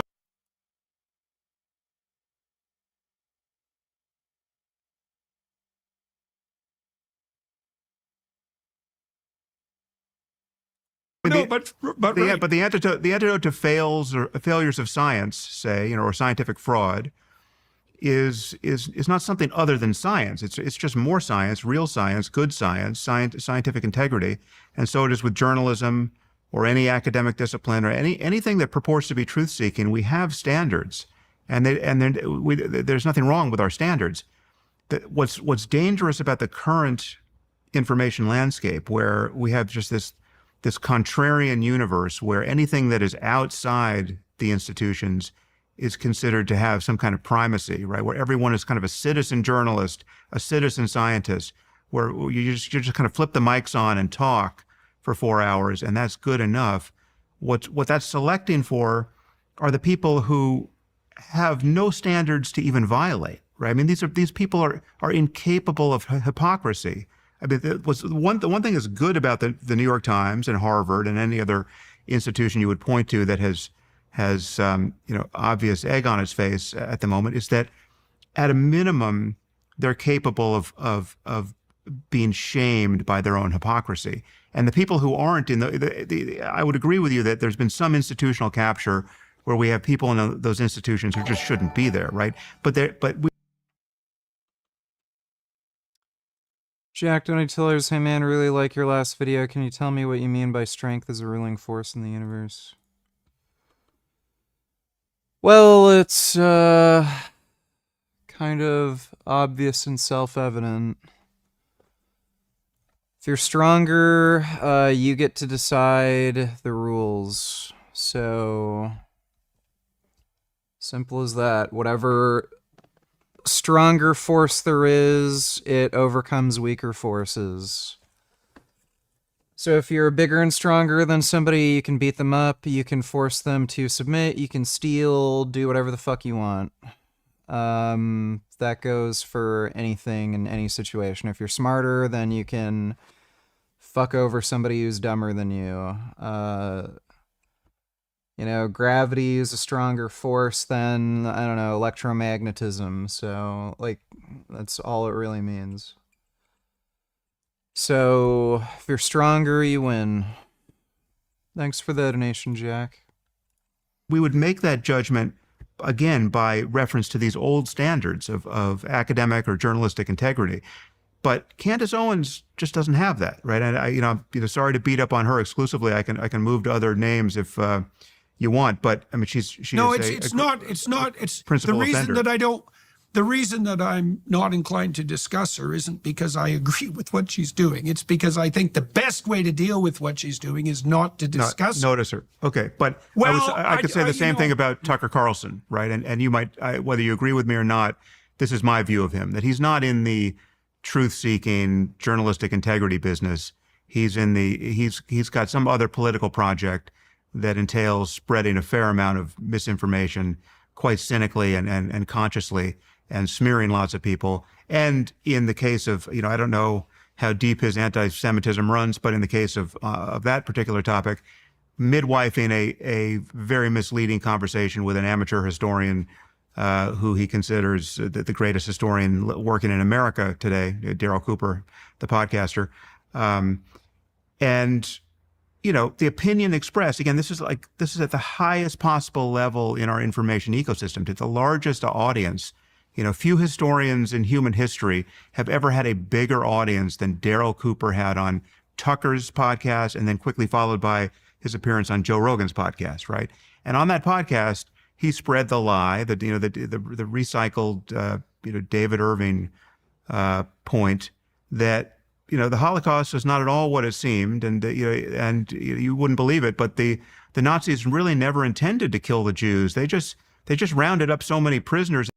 No, I haven't weighed myself yet. Still haven't gotten a scale. In their concentration camps, and found that they just didn't have enough food during winter to feed them, and they just were put in this just impossible situation. And might it not seem more compassionate to euthanize these starving prisoners in the end, right? I mean, that's how they accidentally stumbled into the final solution, right? That's what he spread, again, to the largest possible audience. And in Tucker's case, you had a very, I would say, sinister midwifing of that conversation. In Joe's case, he just doesn't know when he's in the presence of recycled David Irving, and is just happy to have a conversation with a podcaster of whom he's a great fan. And but yet he's still culpable for not having done enough homework to adequately push back about what's being said to his audience, which is the largest podcast audience on earth. So it's journalistically, and I know Joe doesn't worried about it and taking steps to course correct and notice our errors and apologize for those errors. Well, okay.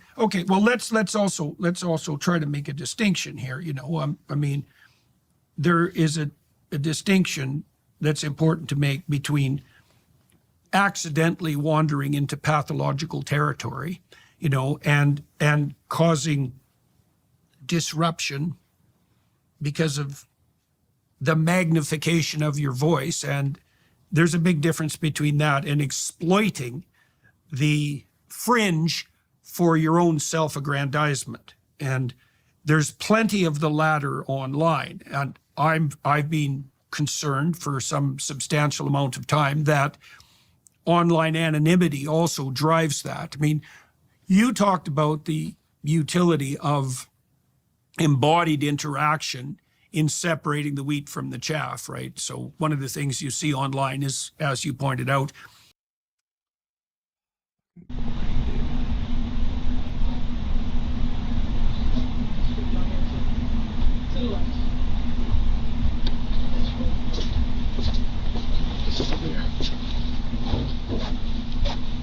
I'll have him bring that Gatorade. I'm actually gonna grab water myself.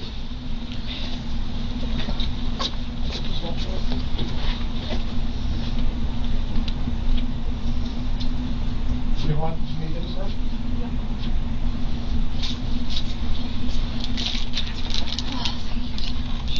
Thank you. This is 20-year-old Amber Riswin, sitting inside a police interrogation room at 12 o'clock in the afternoon. All you need to know at this moment is that Amber doesn't quite realize how much trouble she's in.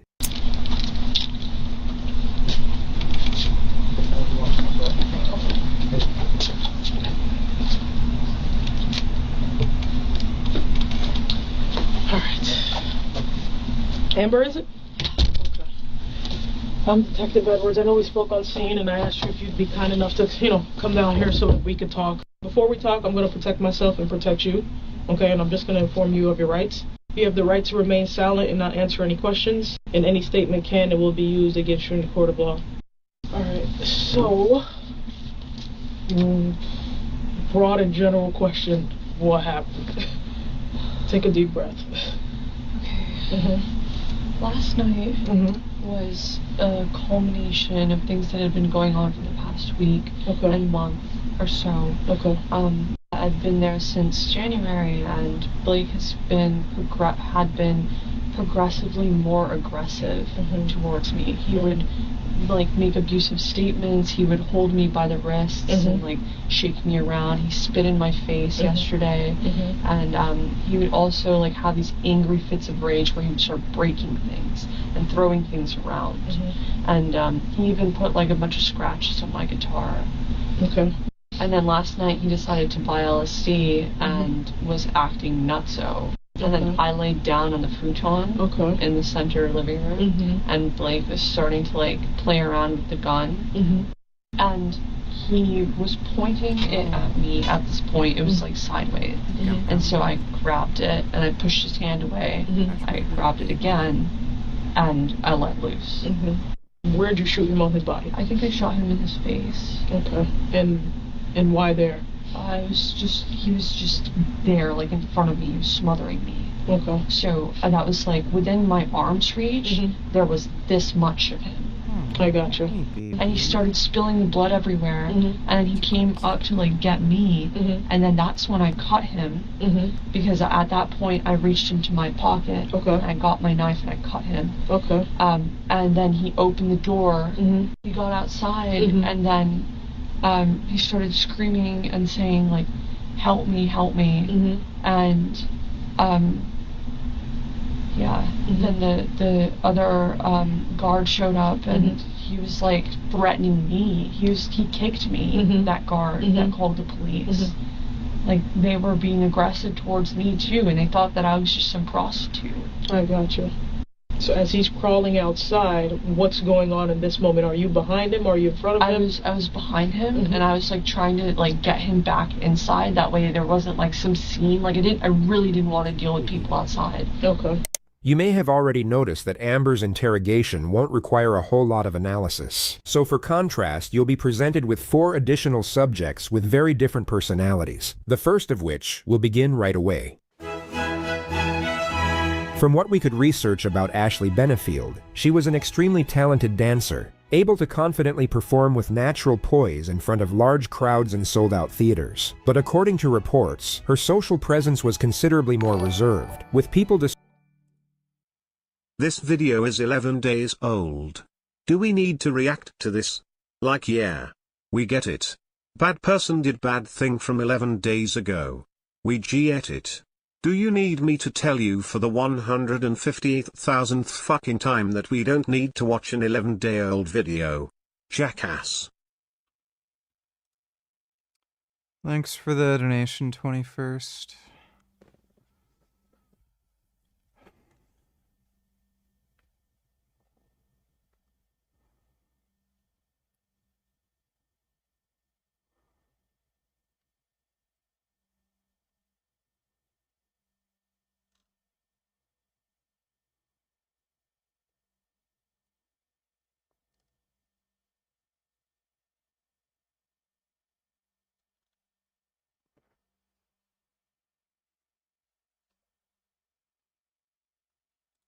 Do you remember Vegeta's scars? What happened to them? Well, Vegeta didn't always have them. We see when he gets healed before Namek, he doesn't have any scars. Then after the fight with Frieza, his torso has several scars. We see them before the androids appear, but then before the Cell games, his scars are gone without explanation, and they stay gone, as we see in the Buu Saga when he's training with Trunks, or even in the Tournament of Power. Which is weird since Toriyama always remembered Ten Shinhan's chest scar, so you can definitely headcanon some Bulma-funded restorative procedure, or maybe some kind of full-blood Saiyan-specific healing, since Goku never keeps his torso scars either, but in reality, Toriyama probably just forgot. Describing her as friendly, but somewhat shy, and sometimes withdrawn, unless she was under the influence of enough alcohol, which was reportedly the case when she met former naval pilot Doug Benefield at a business conference, and broke the ice by revealing she had a concealed... Majin Poo donated $2. Hey, what's up? Dave with Brazos Valley Strength. Today I'm going to be making what I think is the second to last. Yeah, this is going to be insanely stupid. He's probably going to mention some bullshit about how that's not how your shoulders naturally move, and he might even mention some other horseshit about scapular winging or some nonsense. Video. I got one more planned. Before I should have enough videos to actually be able to put together a good how-to. This conversation happens all the time online, and it seems like the vast majority of people are stuck in what I will say is the bad way. So if you do have an emotion, retracting the shoulders. So to set up some of these definitions, I want to talk about the different, generally trying to put people in a position to where they're very much pinching their shoulder blades together. So I wanted to take a look at that and see if it's actually something that we should be trying to do, and if there's any merit to it at all. Towards midline of my body. My triceps will be extending at the elbow. So those two movements together should create that pressing motion. Pecs acting on my upper arm pulling in, triceps spreading out. The big deal here is that the upper back muscles, mostly, if we're talking about upper back muscles, we're talking about your traps, your rhomboids. Your lats sometimes are a little bit different. They perform maybe a slightly different function, but still, lats are going to be very much involved here. Those muscles act in contrast. They are antagonistic, meaning they work against what your pecs, what the pressing muscles are trying to do. They're directly antagonistic. So you could think of other muscles being like the quads and the hamstrings. Certainly those muscles have functions. If you're squatting, your hamstrings will be active to some degree, but people should not be trying to do a hamstring curl during the descent of their squat. And I think most people wouldn't really think that. They would be trying to stay in their legs and feel their quads and things like that. That's the same thought with bench press. We should not be actively putting ourselves in a position to where we're very much trying to use muscles that are working against. That's not what pinching your shoulders together means. The feeling of pressing the barbell. So where does it come from in the first place? Why is this so prevalent? And honestly, I don't... So he doesn't even understand how to set up properly on the bench. Know that I have a perfect answer for you. I think maybe my assumption and what I've seen kind of thrown around what we would do in raw, right? In raw powerlifting, we're not having to fight against a shirt that's actively pressing the barbell away from us. The bar will get down to your chest if you just relax, right? But has nothing to do with equipped lifting. For equipped powerlifting, that don't transfer all that well when we don't have the shirt on. So the other claim here is that it just generally adds stability around the shoulder joint. And I think that this one is one that, like, I don't know, logically goes the wrong direction. And a lot of times when we see people getting really squirmy in their bench press, right, their shoulders moving around a whole lot, my feeling is it's because they're actually trying to do this. They're actively trying to squeeze their shoulders to... I don't care. He doesn't even understand how to set up on the bench, so who the fuck cares? Thanks for the donation, Majin Poo. Firearm tucked into her bra. Despite a 30-year age gap, they seemed to fall quickly in love and got married 14 days later. They then launched the American National Ballet together, which Ashley conceptualized hoping to create a worldwide organization. But the company failed to get investors and dissolved quickly thereafter. Ashley then filed for divorce, but was already pregnant with their daughter. So they then had to co-parent together over the following 2.5 years, which created considerable tension, culminating in Ashley shooting Doug in the leg and chest when he was visiting her mother's house. She then ran to the neighbors, claiming that Doug had attacked her and that she had been forced to shoot him. Then she called her attorney, who accompanied her to the police station and informed investigators that she would not be providing a statement. We will. Okay, Ashley, I'm Detective Flonzinski with the Manatee County Sheriff's Office Homicide Unit. So she's done this before. I know that we haven't talked yet, and we're not going to be taking a statement from you, that's fine. I have a search warrant, okay?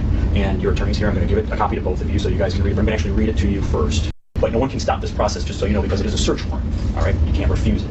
If you do refuse it, there's actually a charge for that. It's called obstruction to a search warrant.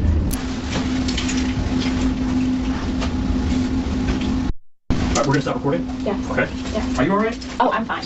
I'm sorry for her. She doesn't eat anything all day or anything like that. Do you want me to get you something? No, I don't think she can eat. She hasn't been able to eat, so. But no. How can I make her more comfortable? No, she's fine. Okay. I mean, the last thing I want her to do is feel like, she's going to pass out, or if I can make her more comfortable. Actually, I understand that, you're not supposed to be talking to me, but you can tell your attorney I'm hungry or thirsty or something. I will get you whatever you wanted. Aspirin. I rushed and got you aspirin. I know that I'm supposed to be the bad guy in this situation to you. I'm not trying to be the bad guy. I don't want to be the bad guy. If I can help you, please tell me how I can help you, okay? If this is teamwork as far as I'm concerned, I want to get the truth, and you want me to know the truth. Police would find no evidence to support her case for self-defense. There were no signs of a struggle, and nothing to indicate that Doug had attacked her prior to the shooting. She was charged with second-degree murder, then released on $100,000 bond awaiting trial. It began on July 23, 2024. Do you have any hobbies? I love art. I like drawing, painting, sculpting, ballet. I enjoy gardening, baking, cooking. Most importantly, I'm a mom. I want to ask you about Doug. When did the two of you meet? We met August 25th of 2016. Did he turn out to be who you thought he was? No, not at all. I want to direct your attention, Ashley, now, if I can, to the day of the homicide, September 27, 2020. Specifically, late in the afternoon. Would you tell us why Doug was at your home? He came over to help load some of the larger items that my mom and I had kind of pre-staged in the garage into the U-Haul truck. We started getting into a back and forth about being done for the day and what still needed to be packed and that I wanted to be done. And we ended up in our daughter's bedroom, and he started screaming at me. He said, "Shut the fuck up." Did you? Who falls for this horse shit when women fake cry? Dude, I know so many fucking chicks who do this, and like it must work on people because they keep doing it. It's so fucking weird. Like, if I see a bitch fake crying, I'm just like, go fuck yourself. I don't fucking care. Oh, weird how that can get you off of committing murder. I gotta go take a piss. I'll be right back.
Ugh.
Fuck.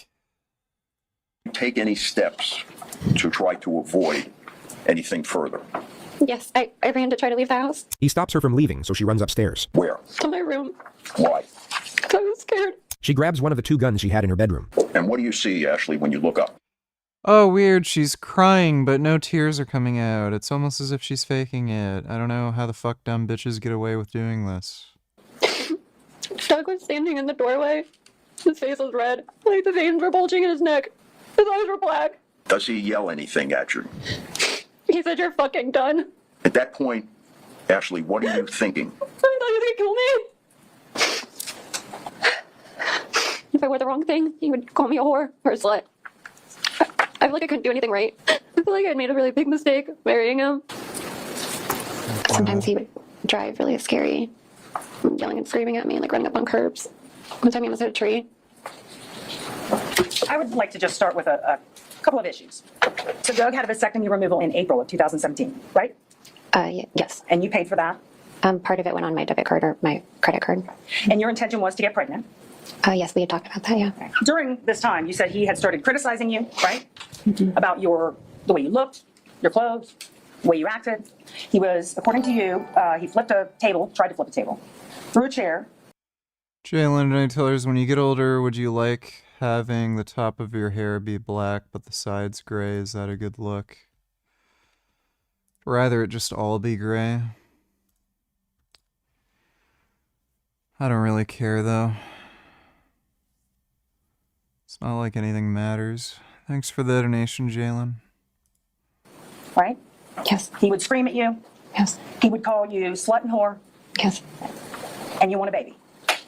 What you're seeing here is known as strategic insinuation, where tone and rhetorical framing are used to undermine credibility. This is especially effective when paired with nonverbal cues, such as the look the prosecutor is now giving the defendant. She is not allowed to speculate, nor accuse the defendant until her closing statement, so this is her way of doing both without technically breaking any rules. I mean, yeah, we were married, we wanted a family. Okay. And here we have the infamous microtransgression. Here's another one. In fact, during this time in South Carolina, you never worked, did you? He wouldn't let me work. Okay. As you can tell, the way she says okay isn't neutral. It's laced with skepticism and condescension, conveying the subtext of disbelief without saying the words. Are you scared here of Doug? No, I would not say no. You said on direct examination that around this time you were living the nightmare. Those were your words, correct? Yes, ma'am. Okay. Were you living the nightmare here? Oh, no, not at that moment, no. That was a very nice day. How about at this moment? Oh, it was a good day. And States 102 at this moment? Same, it was a good day. Sometimes things are really good and other times they weren't. Okay. I wasn't going to disagree with him in front of anybody. Okay, so I want to get to the night. Clearly that all this lying. happened. So you knew Doug was coming over. Yes. You invited him over. Yes. To help you move stuff in the house. Well, specifically stuff in the garage, but yes. And you thought he was going to kill you. He wouldn't let me leave. I tried to leave. He stopped me. The question is, you thought he was going to kill you. Yeah. Where was your firearm? So she got off after this terrible acting performance. She got off the first time she committed murder? It was in the bin on top of the basket. Okay. And that was not your only firearm in that room, correct? Dude, she's not even hot. She's just some, like, fucking mid-old bitch. Why would anybody let her off? Correct. You had a firearm in the closet. My carry gun was in my backpack, which was my purse at the time. Judge, if I could have her step down so she can demonstrate. So Doug opens the door. No, I think I'd just get old if I had to rub old man jizz on my face to stay young. And does what? Standing in the doorway, kind of like this. He said, "You're fucking done." And I held the gun out in front of me. I said, "Stop." He got into this like fighting pose where he like turned sideways. And he was like moving around with his like arms in his hands. And he started like inching forward. Dude, who's watching this and being convinced? Towards me. So he's standing there. He turns to like this and starts moving his arms around. Oh my God. Well, show me. What was he doing? You know, like I really got like this, and he was like making like fighting motions. I don't know. I'm not a fighter. I don't know. Okay. It was scary. Did he have his hands in fists? Not at that point. They were like. He was doing this and it was really scary. Like, she got off.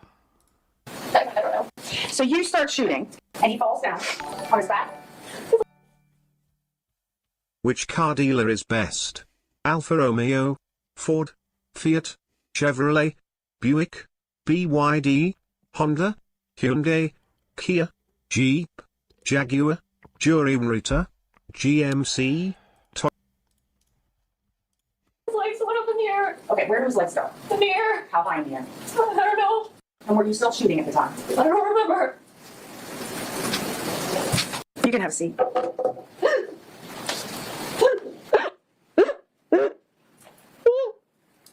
Dude, you should be able to, like, collect these tissues as evidence in court and have, like, a forensic examiner actually see if they cried. And then if they're fake crying and there's, like, no tear residue or something, that should be able to use it as evidence against you, and that evidence should be shown to the jury so that everyone knows they put on an act. Like, what the fuck? All right, the verdict appears to be in proper form. Madam Clerk, would you please publish the verdict? We, the jury, finds as follows as to the defendant in this case. The defendant is guilty of manslaughter, a lesser included offense. Juror number 15, is this your verdict as well as the verdict of the jury as a whole? Yes. Oh, so she got manslaughter. What the fuck? She committed murder. Clearly. And it seems to have been pre-planned. She should have at least gotten second-degree murder. That's fucking insane. They let her off with manslaughter. Members of the jury, I want to thank you for your time and consideration in this case. I always ask, though, is there anybody that I haven't heard from, any testimony I didn't hear, any evidence that I didn't hear, anything at all that I need to know to make a fair decision in this matter? Your Honor, Ms. Benefield feels that I've spoken for her. Excellent. We're somehow getting the sense that Ashley doesn't quite share the same sentiment. All right. Ashley is about to realize the judge isn't cutting to the chase, and will instead drag out the process with pre-sentencing remarks. It's such a fascinating moment because it's at the very last stage of where she knows she is being watched, and a time where you really don't want to be visibly annoyed at the judge. All right, so the first thing we need to do is talk about the score sheet to start from. My ultimate conclusion, Ms. Benefield, is that this is not a downward departure case. So with that said, the sentence of the court will be as follows. I'm going to sentence you to 20 years in Florida State Prison. That's to be followed by 10 years of probation. You must initially report to the Bradenton Department of Corrections. We'll be able to provide you a map of where that is. This is Ashley Benefield's latest mugshot. Her earliest release date is in December of 2041. We'll now take you back to Amber's interrogation. I really didn't want to deal with people outside. Okay. So once he got outside, he was up, you know? So he slammed against the door, he's up, and he opens the door, and he goes outside and he starts running, and then once he gets across the street, I see him pull his head up like this. Well, thank fuck. At least she got 20 years. Maybe his head falls, and then he like walks and sits down over by the guard, and he's like, "Oh, help me, and the guard's just like starting to laugh, you know, and then the guard kicks me, and they're cursing at me, and so I just go back into the place, and I got the keys. See, now that's where I have to ask you a question, because we had 4 witnesses on scene that said they saw you go up to him and slice his throat. So what happened with that? Was he doing something that made you perform that action, or what happened with that? He just kept grabbing at me, and he was like trying to like get me to like, I don't know, like be brought down to his level. Okay. No. I still he was still threatening me. Okay, so that's what I want to get into. Is that how he ended up? Because he has it on his neck. Okay, and they saw you literally leaving within seconds behind him, following him, and they identified you, which is how we knew it was you. I couldn't let him just stay like that. You know, it was like I felt bad. Stay like what? Like just in a state of just like blood spilling from his mouth. Is that after you cut his neck? No, before that. Before you cut his neck? Yeah. Okay. So before, when he was crawling out of the door and you were following behind him, was he saying anything? He wasn't crawling. He was standing. Okay, so he was standing and he was running towards somebody outside, and you were behind him. What were you saying to him as you were running behind him? I just kept saying things like, "Can you please stop?" He broke an aerosol can inside of the place by just chucking it at the bed, and it blew up everywhere. Okay. And then he like threw he kicked a box of like really sharp like bones of an animal at me while I was sleeping. And he's done things like playing around with knives, like really scarily. And I just had more and more of a reason to just be upset or to be on edge. That's really what I mean. Let me get this one.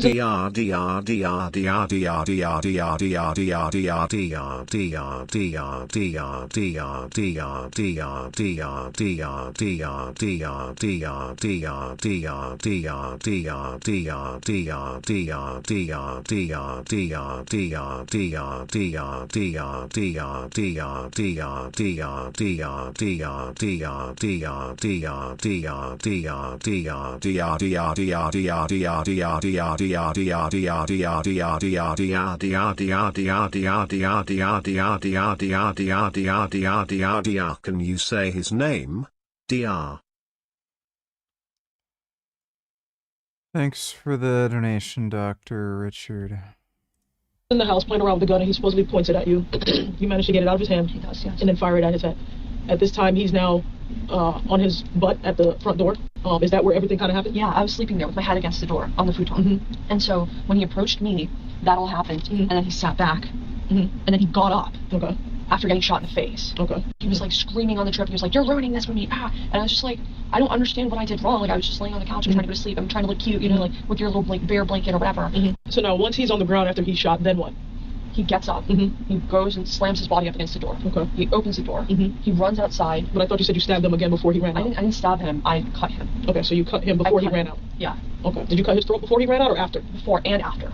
And then at what point did he get this cut? That was just a larger one after I followed him. But why that one? What should I say?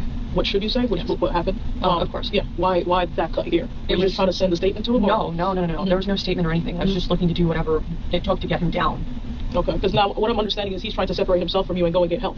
And you're following behind him with the knife. No, I didn't do that. I definitely sent him out there with a pipe. I didn't follow him and then like slit him throat to throat, like I mean ear to ear. That was just what existed. I was running on adrenaline. I could imagine. And that was just not, it wasn't okay. It wasn't okay to do in public, but I didn't pull his head back or anything. So how did you do it? Like, well, the same way that you would normally do it. When he ran out of the house, how far away were you behind him? Because I know you could see him because you approached him. Okay, so a yard. Because I was worried and I didn't want him to go out into the street or anything. Okay, why not? Because he was just a mess. He was like... Did you just not want people to see what happened? Yeah, or? I mean, it was just scary. Okay. And Blake talks to the neighbors all the time. And so he's a huge ass-kisser. And like, he just like does that and...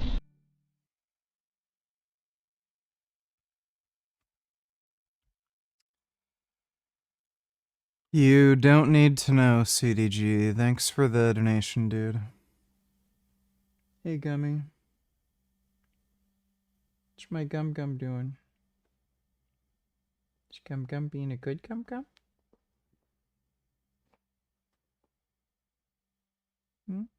What's gum doing? There's nothing wrong with it, but he'll like invite them in and like get screwed up with them and like... Screwed up how? Like, he'll just give them alcohol or drugs, or they'll give him drugs. Have you ever witnessed him doing drugs? Yeah. Okay, have you done drugs with him? No. Forgot my name, vacation, any tillers, sup dude, what you been reading lately, nothing. Not sure if you reacted to this or not. It's not about a monument, it's about our patterns. As a teacher, this way of... I don't think so. And I don't care. This is not worth watching. Thanks for the donation. Forgot my namification. Ever? Before rehab? No. Okay. You wouldn't need a PhD to recognize that Amber is on something right now besides the Gatorade. And on that note, allow us to introduce you to our next subject. This is 19-year-old Erin Moffat, who recently strangled her own mother to death with an extension cord while coming down off crystal meth. She and her boyfriend then buried her body in an abandoned oil field. Her mother's landlord reported her missing 21 days later, at which point Erin was asked to come in for questioning. What we're trying to do is just trying to get a timeline. Right. Okay, so I want to start back with when did you move in with your mom again? How long ago was that? She had been living with... These people are degenerate scumbags. Wow. with her mom for 2 weeks. When did you realize that your mom was missing? I got out of jail on the 5th. Oh wait, that's right. You were arrested on... She was arrested for possession of cocaine roughly 10 hours after the murder. The detective now takes her to the moment she was released 2 days later. Okay, when did you get out of jail from Harris County? At 2:30 a.m. We took a taxi home, and I went in the house, and everything was fine. I figured, I just went to my room. Okay, so when did you discover that your mom was missing? The next morning. September 6th? Mm-hmm. How did you determine that she was missing? Because I'm nosy, and I mean, the car's there. My mom, this right here, that trips me out more than anything. Like, I'm freaking out behind her car, and I looked through her, she has a little blue bag, and I looked through it, her wallet was there, all her identification, down to her pills, I mean, everything except her money. Her money was gone. And I know my mom had to have had at least, because rent is due, like the rent was due, and I ended up having to pay the rent, and I knew she had to have at least money for the rent. Me and my mom, I love her, I do, I really love my mother, but it's a very distant thing. Like, I keep myself very closed off because I have to be that way with her. If I'm not, she will literally, like, there's days when I won't even answer my phone, because she's just crazy with it. She calls me constantly. So, hold on a second, did you have money for your bond, or did you have someone bond you? I had money for it. Where'd you go when you got out of jail on the 5th? I came home, that's when I came home. And I went in the house, and she wasn't there. And I'm really upset, because my mom, last conversation I had with her was about drugs. And it really breaks my heart. I want my mom to be okay, but I always say that, but and people hear it, and they're like, why do you always say that? I have a horrible feeling. Yeah. Horrible feeling. What do you mean? Because, look at people who do drugs, my mom, all it would take, you have no idea what this on her, oh my God. What do you mean? Her mouth is horrible. She talks so much crap, like threatening, like I'm going to shoot you crap, like horrible stuff. And I always told her, Mama, you're going to handle somebody the way you handle me, and they're not going to be like me. I love you, I'm your daughter. I understand you're crazy. Other people aren't going to understand that. And somebody's going to hurt you. And she don't realize, she thinks she's Superman, she thinks she can talk to anybody and everybody however she wants to, and she does. Believe me, she handles a whole lot of people badly now, and that's what scares me. And I always, she's always said, her mouth is going to get her in trouble. And after a quick bike ride across Bangkok, I ended up here at Legendary War Games, home to this amazing Canis Rex sculpture, where I met these guys, X and P, who showed me around. Inside, it was clear I was in nerd heaven. They had amazing and inspirational displays, like this Titan covered in immaculate freehand, or this to help hobbyists pick their colours, and retro codices from old editions, relics from Warhammer Fantasy. And if that wasn't enough, they had a homemade animatronic Trigon bursting through the wall, protecting a full range of paints. When you're high and you're hanging out with high people and you talk crap, you get beat on. I've seen it. I've been through things. I've seen horrible things happen with these drugs. Where do you think your mom is now? If we had to go look for her, where should we go look? If I knew I'd be there. You don't have any idea? I have no clue. That's why I feel so bad. Where could she have gone if she had just walked out the door? Because she didn't take her car or anything else. Where could she have just walked to? If she were to walk somewhere. I don't ever walk anywhere out here. That's out of the question. You don't have any idea where she could have just walked to? I don't think my mom just walked. I don't know. It could have been. I don't know who she knows. That's the problem. I don't keep up with her like that. And I wish to God I would have paid more attention now. You think someone came to pick her up? It's possible. Anything's possible right now. It's like, I know that that's my mom. I want my mom. It's like I know when I lay down, I want my mom because she's my mom. Like, this is crazy. So you don't. There's something real happening here, perhaps emotional pain. She will quickly bury her face in her hands and shut the emotion down. You don't think she's anywhere near the home or anything like that? I have no clue. I'm like space kid over here in space. Did you tell? Here's what's disturbing to some of the family members. Please let me know. Did you tell Dina? Did you speak to Dina on a phone a few days ago? I talked to her last night. I talk to her every now and then. Probably over the weekend, something like that. It's possible. Every conversation up until, I don't know which one you're talking about. I really don't remember talking to her crazy except for last night. I was respectful, but still probably rude. Okay, how about this? Did you ever use the term, 21st donated $2. Do you think you would make a good military general? I have no idea. I'm not familiar enough with what that job would entail to know if I'd be good at it or not. Thanks for the donation, 21st.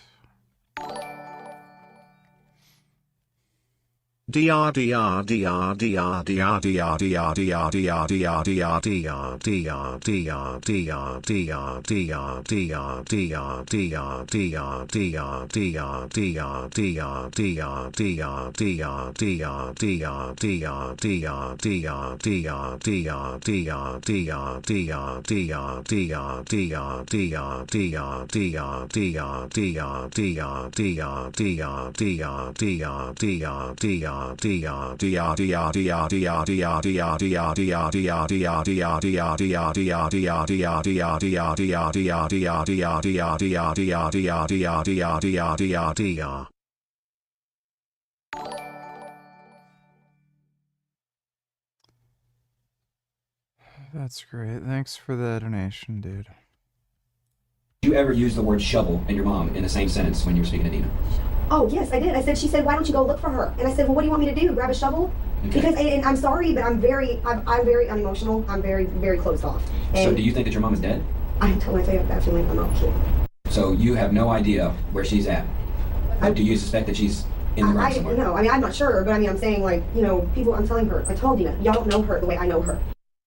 I'm my heart's so screwed up, like, I can't. She's literally admitting during confession that she knows her mom's dead somehow. What a fucking idiot. Like, if you're a suspect, why would you even talk to the police? I just don't get it. Why even bother talking to them? Like, you're just giving them ammunition against you. I want to accept the worst and just get over it because that's it. Was your mom depressed? Oh, I'm psychologically screwed. Okay? Okay, I'll be right back. Freeze it after. Yeah, this is what they call it here. I'll be right back, okay?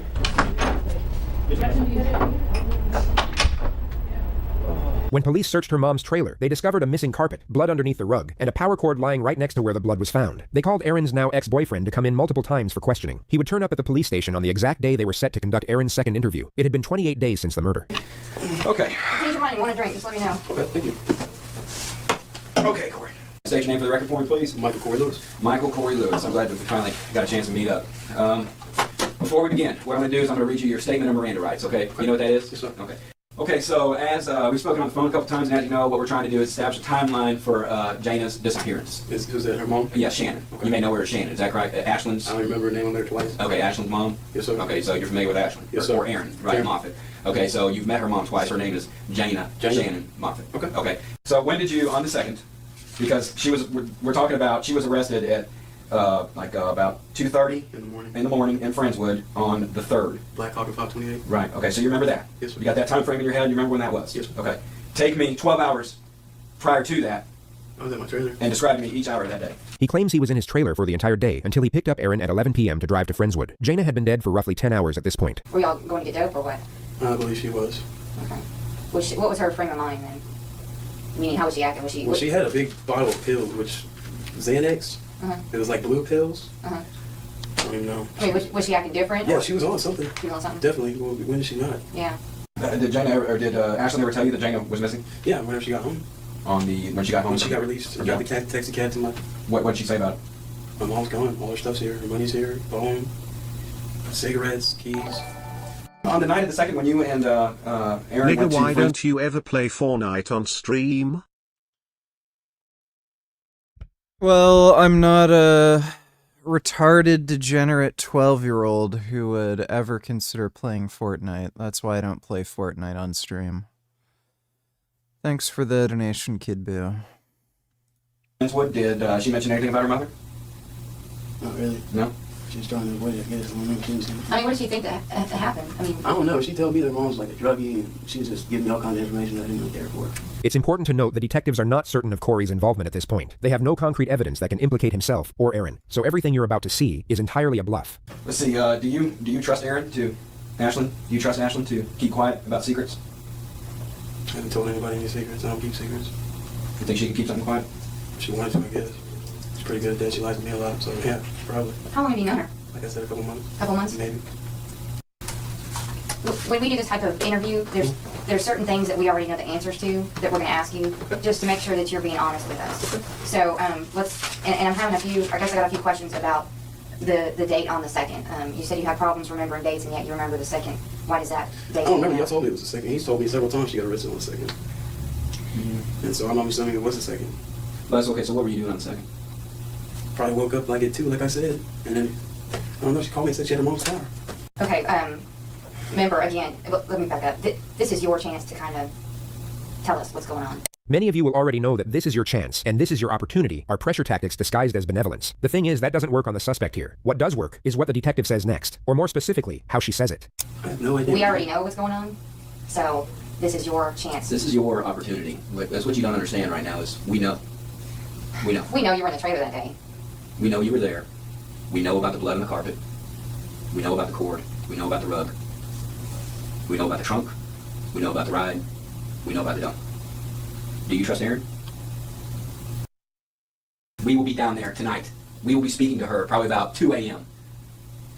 She will confess. And I'm gonna be tired by then. I'm not gonna want to hear. She killed her mom. I know she did. Stuck a needle in her neck that you choked her with the damn cord. We know this. Thank you. By you telling us this, I mean, you are doing the right thing. Do you understand that? I know you're scared. I can tell by looking at you, but you're doing the right thing. I didn't want to have anything to do with it. I have no doubt. But you were there, right? Corey, look, man. How long you been holding this inside? A long time, man. You were in Aaron's room. You guys just had sex, and her mom was okay.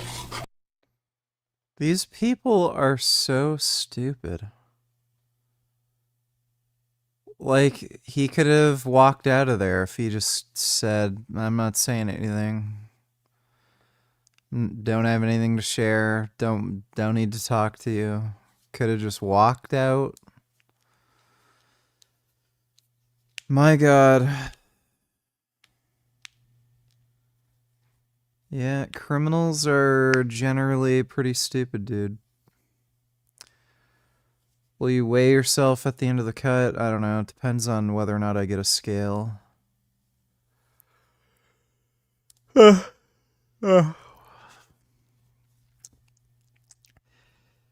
all depends.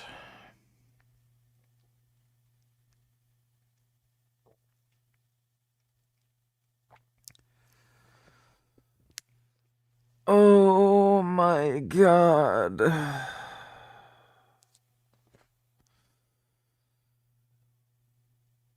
You know, dieting and training is fairly easy to deal with. But doing that on top of like anything else just makes everything so much harder. I get tired so fucking easily. I have no fucking energy outside of just fucking training. Fuck me in the ass.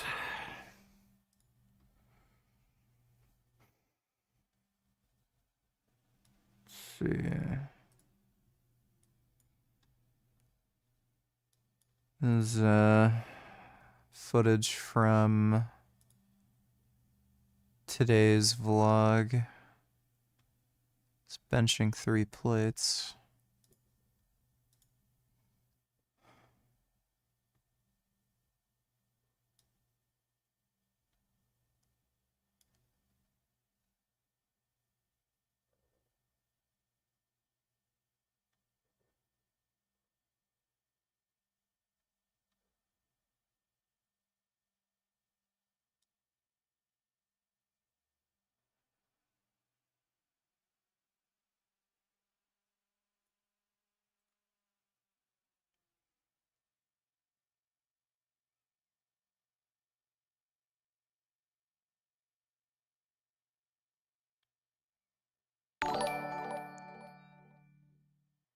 Bitch, no one cares about your diet and training.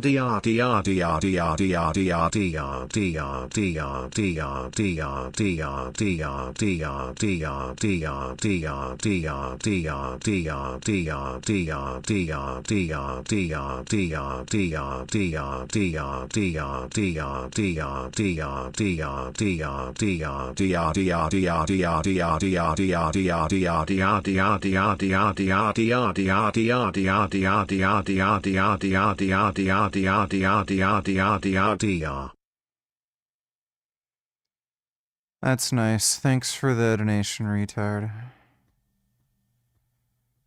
No one's filming me. I have a gimbal that tracks my movement.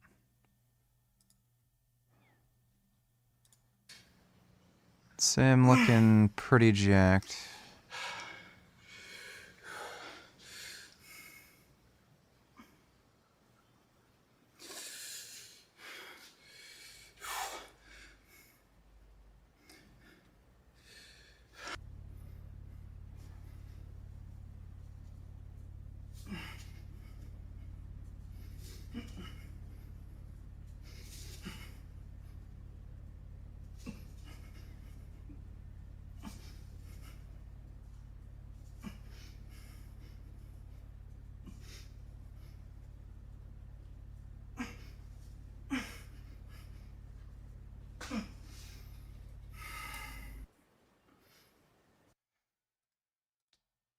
So,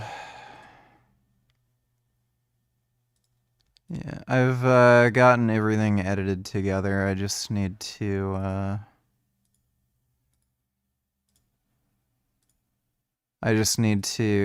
clip an intro, but I forgot everything put together. So, took the sidecar out today too.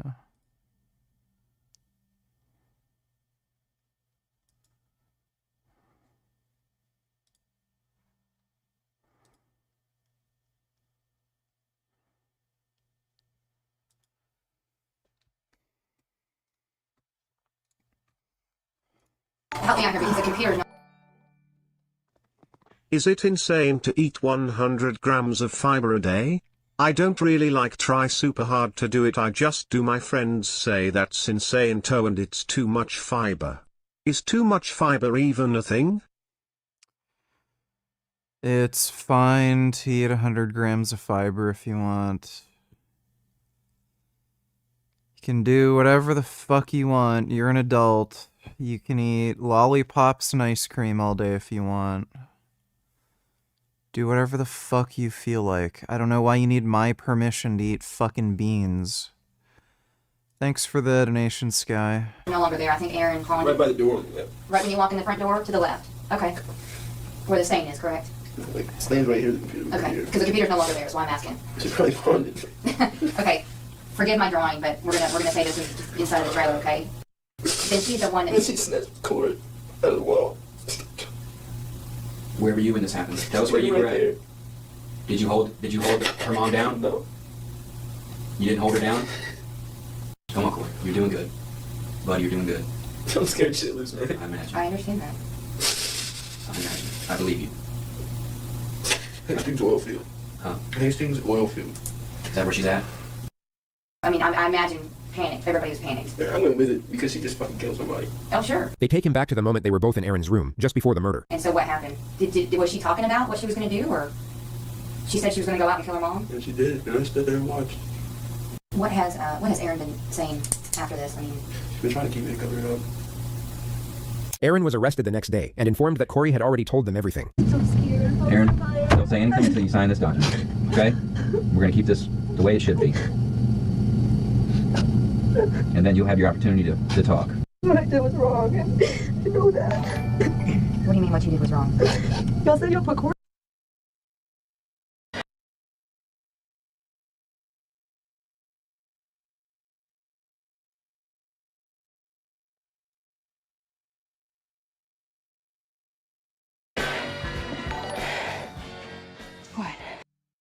I wasn't asking your permission, I was asking if there is any negative health effects you know of that I am not aware of. Sorry to agitate you, Daddy Gaines. No. It's fine to eat 100 grams of fiber per day. Like, some people can get digestive upset eating certain diets, but as long as you're not having things like constipation, diarrhea, you know, stuff like that, it's fine. Fiber is good for you, so it's totally fine to eat a high fiber diet. Thanks for the donation, Sky. Appreciate it.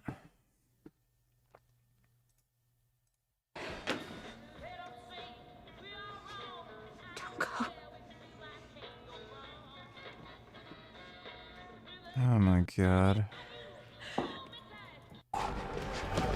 They're so, like, she's so ugly. Oh my god.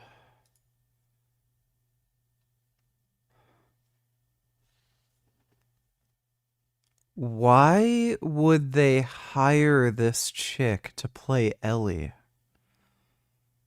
She is just so goddamn hideous.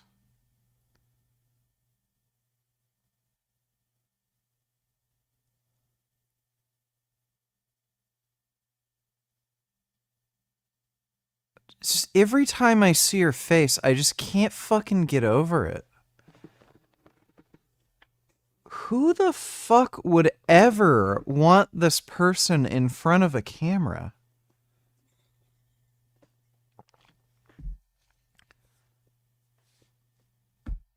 Society's fucked, bro.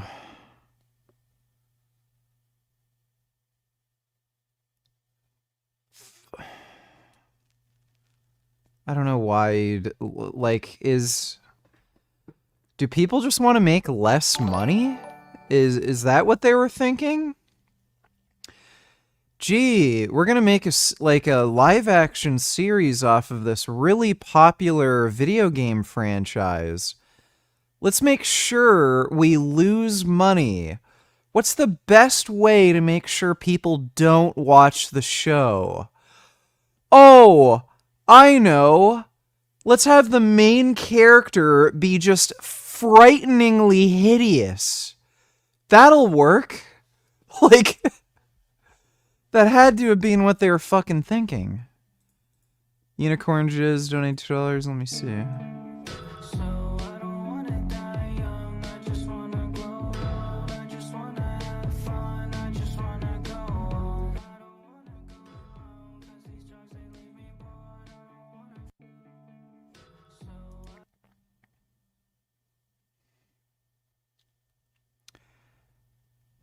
That chick is really, really fucking dumb. You'd think after the first time you did that, you'd just put your hand maybe in front to make sure you don't hit the glass.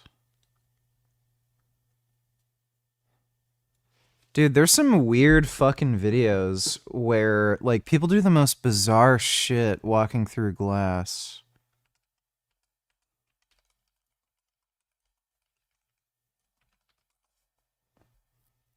Let me see. Yeah, this one.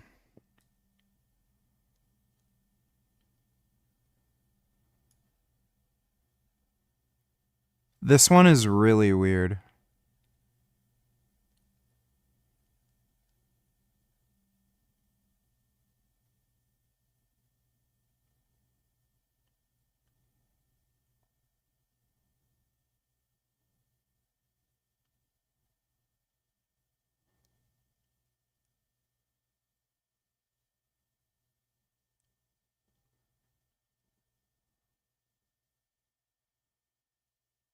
Here he goes. He's about to do something really, really stupid.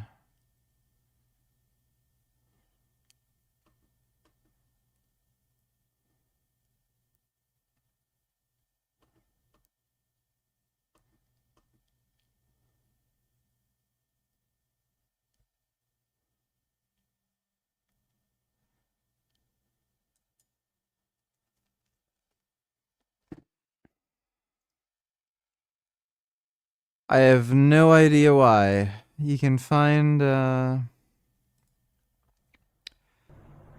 good number of videos of people doing weird shit like that. I like the man I tell him say it's all if you know. Right. Oh. She should say it to him then I'll see him. Oh God. Jesus. Well, thanks for the donation, Unicorn Jizz.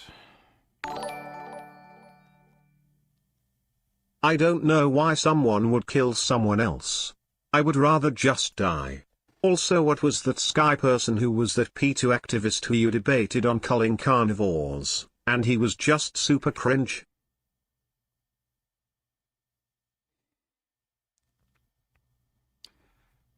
What's his name? Sky Vegan something, or Vegan Sky, some shit. I don't know why you'd have a problem with killing somebody else. Most people are pieces of shit, so if you come across a fucking scumbag that you would rather not exist, like, what's the issue exactly? Like, would you have a problem with killing Hitler? I'd feel pretty good about myself if I killed Hitler. Thanks for the donation, though, Axel. Before you in jail already. Why don't you tell us what happened on the 2nd? Why don't you just start on the 2nd and begin to tell me what happened? I can't say this shit. You're pointing to your throat. What did you do? I can't say it. I'm a piece of shit. Congratulations, you're banned. We know what you did. I don't know what you Tell me what you did. I strangled my mom. You strangled your mom?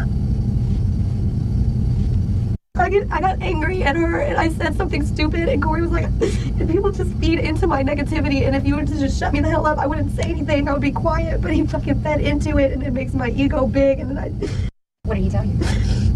He's just like, you know, if you do it, I'll do it too, blah, blah, blah, you know, and I was like, he just held my mom and I did that to my mom. My mom. I don't know what the fuck is wrong with me. Did you kill your mom? Yes. I freaked the hell out and started crying and I was like, I didn't know what to do and then I guess we realized that we can't leave my mom laying there and What happened right after y'all arrived to the location? he pulled her out and took her to where the grass was and stuff and I fell and I couldn't do it. I just couldn't and he just put her in there and then we left. Do you remember what you were thinking? I was pissed off at my mom. We always fighting about something. It doesn't matter. Just probably her telling me she just talks all kinds of crap, and it's anger that built up after days and days of dealing with it. And Should we take a break? Sure. Do you need anything? I haven't ate, but Are you hungry? For what though? I don't know. We get you crackers or chips or something. We'll find something. We'll be right back. We'll get you some crackers.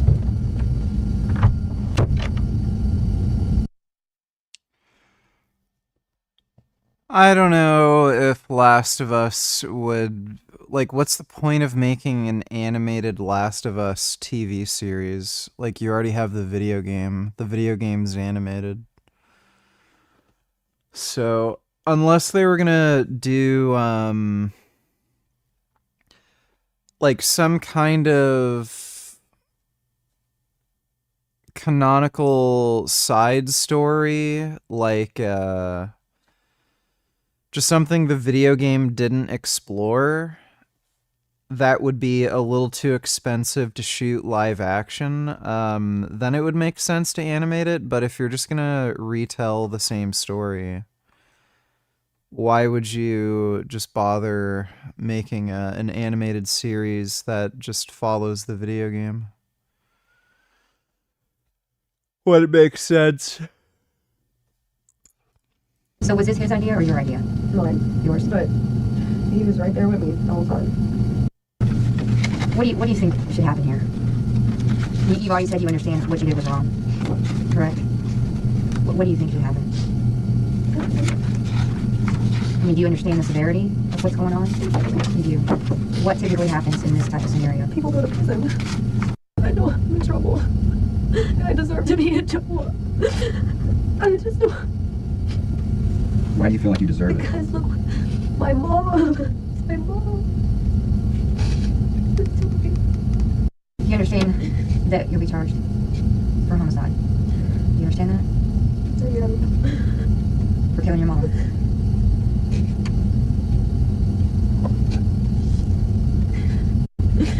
I want my mom. Oh, God. So when you went to go interview Corey, he just caved. You know, I'm starting to think that crystal meth might not be good for you. I feel like a freaking monster. This moment is absolutely compelling because of the autonomy the interrogator has. He can respond in any way he chooses, or not respond at all. You may have noticed he was playing the role of the bad cop and was especially cold toward Aaron throughout the process. But for whatever reason, in this moment, he chooses empathy. I don't think you're a monster. I think you made a terrible mistake, okay?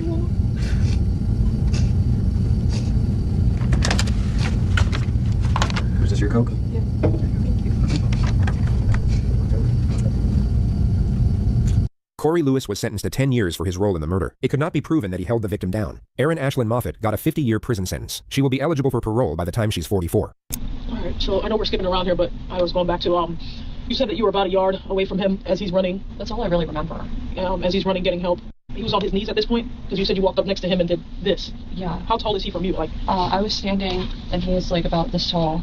Okay. And then the like corner parking lot guard started screaming, and then he said, "Get the fuck away from me, bitch!" and like all of this like disgusting language. Sure.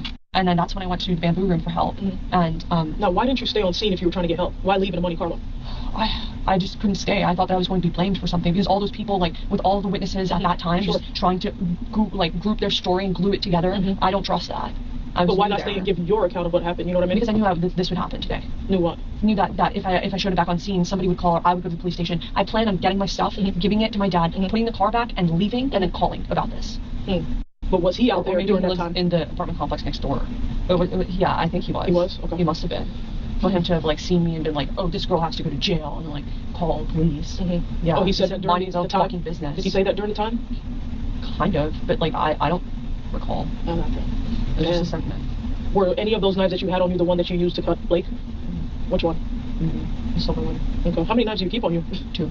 And there were a lot of knives in that house. Are they yours? Are they his? Is he a knife collector? Yeah. Samurai collector? I'm telling you, he's seriously, he gave me the samurai. Oh. But, which is why it's in the trunk of the Monte Carlo right now. Because I wanted to practice with it. But where'd you go after you left? I parked the car down the street and I just went to sleep. Now, at any point, did you think to come back and call police once you got there, or you just wanted to get your shit and get out? I just wanted to get my shit and get out. Like, I'm not used to this sort of like, processing and stuff. But if I need to be called on as a witness or something, I understand. But really, I think it's clear that Blake had tried to threaten me and I had to take action. I'm sure you've seen this, but the way baldy face plants never gets old to me, man. This is great.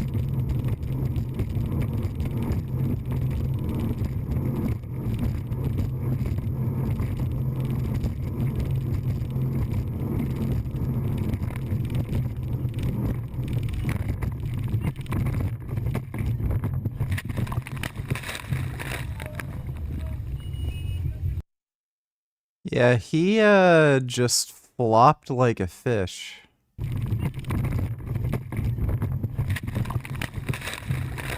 What the fuck?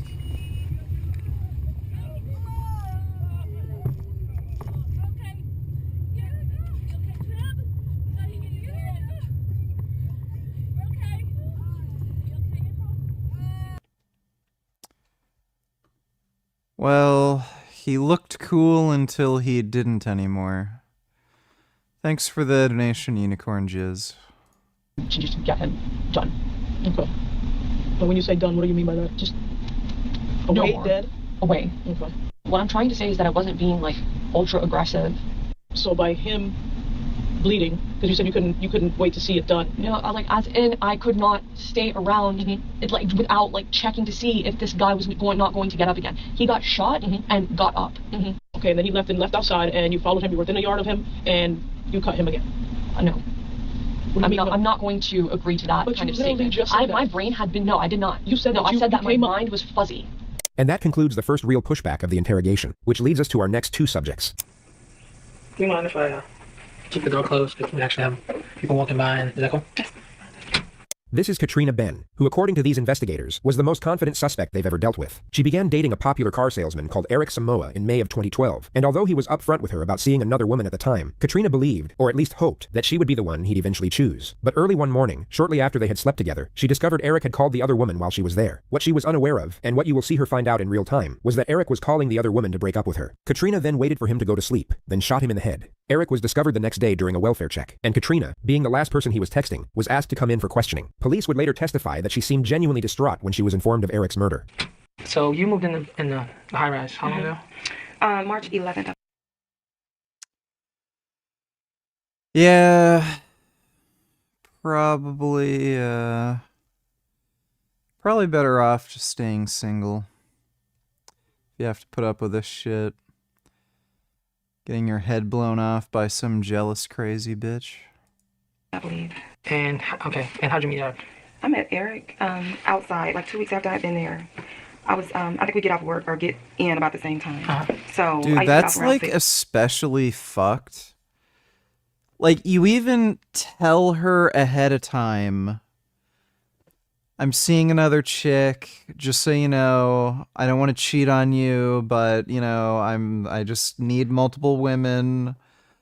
Oh, yeah, I'm cool with that, whatever. And then you get your head blown off by this girl. because she's jealous. Like, what the fuck? It's just nuts. It takes me a while to get home, and we're walking in, and he asked me if I was a nurse. She talks about her work as a nurse, and they make an instant connection, seeing each other almost daily for the next 3 weeks. She then gets to the day before Eric's murder, where they were spending the night at his apartment watching the basketball game, when at some point Eric starts calling his dealer to bring him some weed. He asked them 2 or 3 times, where you at, where you at, where you at, and then he just hung up. I don't know if they hung up on him. I don't know, but... What time do you think that caused? That was during the second quarters. She says she goes to sleep in Eric's bed after the game, while Eric stays in the living room. I woke up to him talking to somebody, and it was a guy. And I don't know how he knew I was woke. Maybe I coughed or something, I don't know. But I rolled over, and he opened the bedroom door, he came in. And as he opened the door, I could see who I think is the guy from the apartment, like, walk by to go to the couch. The person she just mentioned is Eric's drug dealer, who she's now trying to pin the murder on. She says she goes back to sleep, then wakes up the next morning. It had to be right at 5. Eric's in the bed, and I hear somebody using the bathroom. So the guy's still there, obviously. He used the bathroom. I'm a nurse. So I'm going to notice if you use the bathroom, you don't wash your hands. So use the bathroom, I didn't hear any water running afterwards. She gets her stuff and goes to leave, and while she's walking out of the apartment, she feels someone push the door shut behind her. And when I felt the nudge on the door, I thought it was Eric coming behind me, because he usually walks me to the door and locks the door. But you didn't see him come up behind you, like to the front? No. I went out the okay, the bathroom and immediately made a right. Yeah, like I wasn't trying to look, see him, anything. I was just trying to leave. So I walked out the bathroom door and grabbed the front door. And as I was going out like this, like my hand is pulling the door too, the door started pushing up. Like somebody trying to help me close the door. You know, I thought it was Eric trying to come to the door, like, where you going? But I saw like this side of the guy. I just thought it was an Eric because he's so skinny arm. But I did put like, dude almost hit me in the ass with the door when I left. LOL, you know. See that?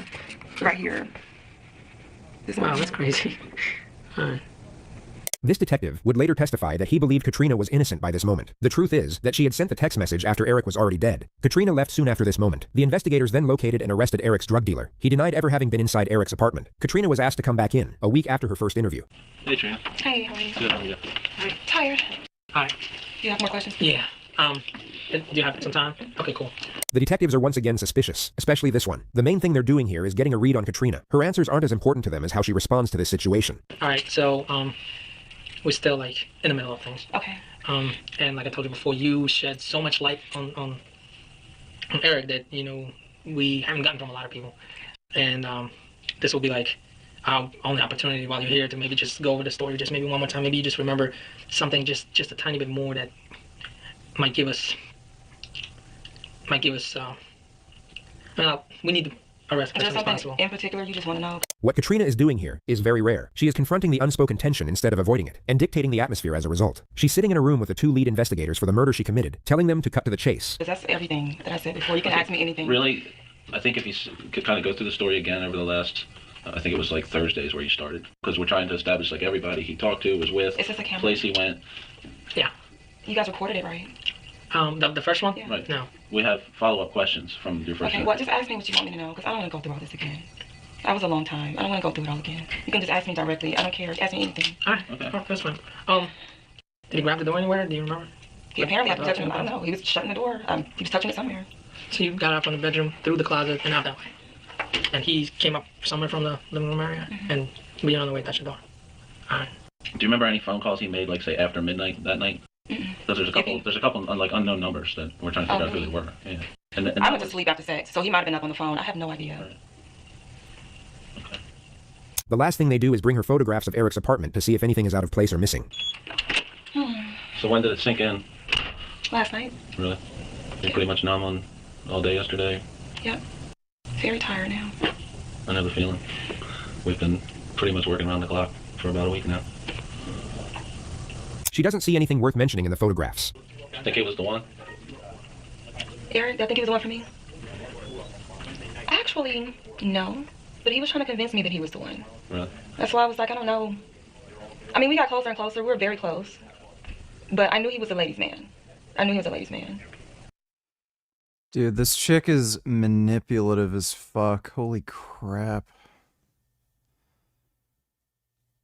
Like, trying to play it cool after she blew the guy's head off because she was jealous that a guy she knew was already seeing somebody and who was upfront about it, didn't even lie to her.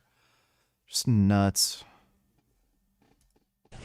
Katrina left the interrogation room, and the case went cold for over a year. Then, out of sheer luck, a gun was found in a ditch roughly 2 miles from Eric's apartment, and ballistic testing confirmed it was the murder weapon that killed him. The gun was then traced to its last owner, who was Katrina Ben. She was arrested and charged with first-degree murder, then interrogated by the same detectives a week later. She was— Dude, that is crazy. She's such a good liar, she would have just gotten off. If they didn't just happen to find that fucking gun. Imagine if she was smart enough to have just filed off the fucking serial number. was unaware of the evidence they had against her, and their first question was if she had a gun. She said she did, but couldn't remember the last time she saw it. Wouldn't you agree that it's pretty important to know where your gun is?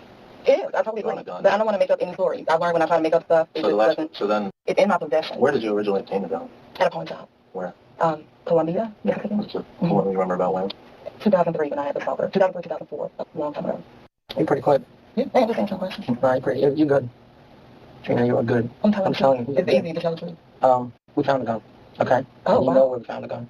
Okay, and this is what it's going to come down to, okay? Okay. You can continue to go through this as you can tell Eric, or nothing happened between us. Absolutely not. Okay, let me tell you how it would look like, too. You see how bad that looks?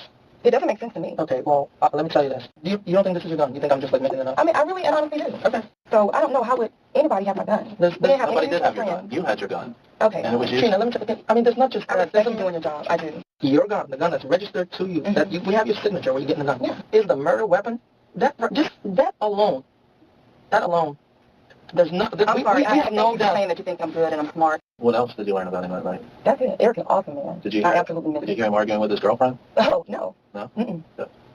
What about other women? Why would he argue with his girlfriend? I don't know. I didn't even know he had a girlfriend. But he was talking to her on the phone while he was One of you said he called a girl at 2 in the morning or something like that. He was actually breaking up with her on the phone. You'd be forgiven for thinking this moment belonged in an ancient poem or a Greek tragedy, but unfortunately, it's a true story with a real victim. Yeah. That wouldn't upset me. No? No. Did he ever do anything that upset you? No, never. Eric was absolutely amazing, and I wish I would have known how he really felt. I wish I would have believed him. You know, when Did he you told tell me us before that he tried to, because you guys have an argument? No, Eric never argued with me. I would rather sit here and say, oh, you think I did it? Well, he, I don't know, stole from me or killed my father or something. Eric did nothing. He did nothing. I can't even make anything up. Eric did nothing. So what would your best He did nothing explanation before be he as to hurt how me. your gun was used to kill him and you were the I last have person? no idea. I have no idea. All right, then you are going to go down, like in 5 years I've been doing homicide as the most cold-blooded person I've ever had to deal with. Katrina Ben was found guilty of first-degree murder at trial. She was then sentenced to life in prison without the possibility of parole. Katrina's level of confidence and composure under certain moments of pressure is what makes her a very unique case study. So in keeping with the structure of this video, our next subject will be very different. I think they're gonna bring him down this way. Okay, well, I need him to be here now. I saw my father's car outside, and I'm not really sure why he's here. Your father's car? Yeah. He's safe right now. Who is he with? He's gonna be with an officer right now, so. Okay, because the previous officer that I spoke to on the phone said that he was with my sister, and she doesn't have custody of him either, because she's not his guardian. Okay. So I need to know where my kid is, and I need to know what's happening, because nobody's telling me anything. Okay.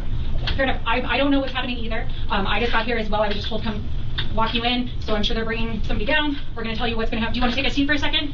You can stay standing if you'd like, but... This is 26-year-old Devin Schreiner, who 5 hours and 7 minutes prior to this moment, shot her ex-boyfriend, Jason Schaefer, 3 times while he was on his postal route. The reason she did this was because she found out that Jason had filed for increased custody of their 5-year-old son, and had started dating her own sister, within the same week.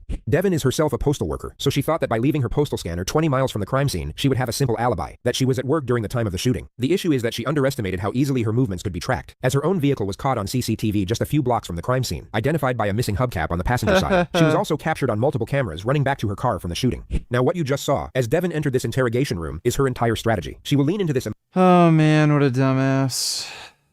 Oh god. Emotional front of supposed anger over her son being taken out of school without her permission, which on paper seems very cunning, because it's far from the typical demeanor of a guilty suspect walking into a police station, and in theory, would change the entire dynamic of her interrogation. But you'll notice that it doesn't quite have the desired effect. So, where is my son? He is at the police department and he is safe with So he's not here? This is the police department. He is here. Okay, well, why is he not here with me? I need him to be here with me. I haven't seen him and I don't know what's happened. He was taken from his school without my knowledge or consent. I have to check to talk to you first and I'll explain what's going on. Okay, he's here right now, so we'll figure it out. All right. Thank you. I mean, I don't really care. I want my son. The reason that Devin's strategy is about to fall apart has everything to do with this detective, because he basically doesn't give a damn. He clearly feels that he already has enough evidence to close out the case, and will communicate almost exclusively with sarcasm and passive aggression. You're about to see him blatantly accuse Devin a total of 7 times over the course of this footage. Yet instead of confronting the elephant in the room, as we saw with Katrina, Devin will avoid it at all costs, and cling on to this feigned state of annoyance as her escape route, each and every time, and it's absolutely fascinating to watch. Where is my son? I'll tell you everything. How about that? You're Devin? Yes. Am I pronouncing it right? Yes. I'm Steve. You can call me Steve. We gotta kind of step back here a little bit. I'm gonna tell you some bad news. Your ex-boyfriend, is it? Ex-husband? I just call him my son's dad. Son's dad. We were never married, but... He died today. What? How? What happened? Someone shot him in the face. In the face? Where? On his postal route. He was working today? He doesn't... Yep. Yeah, he was working, and someone came up and shot him. Oh my god, what a surprise. How could this happen? It is 6 o'clock. Yeah, because the case is so serious, I don't want to do anything to violate your rights, anything like that. So everyone... My rights and my son's rights were violated when you took him from school and did not contact me. Yeah, so that's what I want to talk to you about. So let me read you your rights, just so you know what they are. Have you ever seen cop shows? Yeah. They're on like every night. These are the same rights. I'm going to read them to you, although you probably know them already seen them. So let me read them to you. Can I still call you Devin, right? Yes. All right, Devin, let's get through this. Devin, you have the right to remain silent. So I'm going to talk to you about this case. I need to see my son. We need to figure out what's going on and how your husband, how your baby's father died. And I don't want to turn over the ex to the baby until I know that everything's legit and that you're calm and that you're rational and you're not a crazy person because I've never met you before. I'm not calm. My son was taken. Nobody told me that anything happened. My son was taken from school by either police, and I was not informed, or by somebody who is not legally allowed to pick him up from school. Yeah. So here's what's going on. If the ex-husband shows up at the school and the wife's dead, I'm not going to release the kid to the ex-husband who just killed the mother. That's going to put the kid in harm's way. So that's just standard police 101 business. But nobody called me. When did you pick him up from school? Probably about 3. Okay, I called his daycare at 5-ish, and she said he was still there. When we got a homicide like this, we had a lot of people working on it. Okay, but then they have my contact information. Yeah. So they couldn't have said... Yeah, you're not listening though. We didn't want them to release the child to you. Don't release him to me, but nobody even told me his whereabouts. Well, I thought he was with his father. The police escorted him back here. The child is being interviewed. Okay. Forensic interviewer. He should not be interviewed because I didn't give consent for him to be spoken to. He's a witness, so he doesn't need consent from the Was he there? Was he in the... But he's going to tell us about the relationship between you and his father. But I don't... You don't understand. He's fired. Well, he might not have anything to say. No, I don't understand how this can all happen with...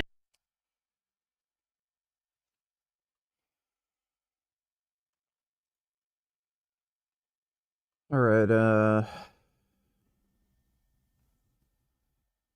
I'm not feeling well, and I'm very, very tired. So I am going to retire to bed early tonight.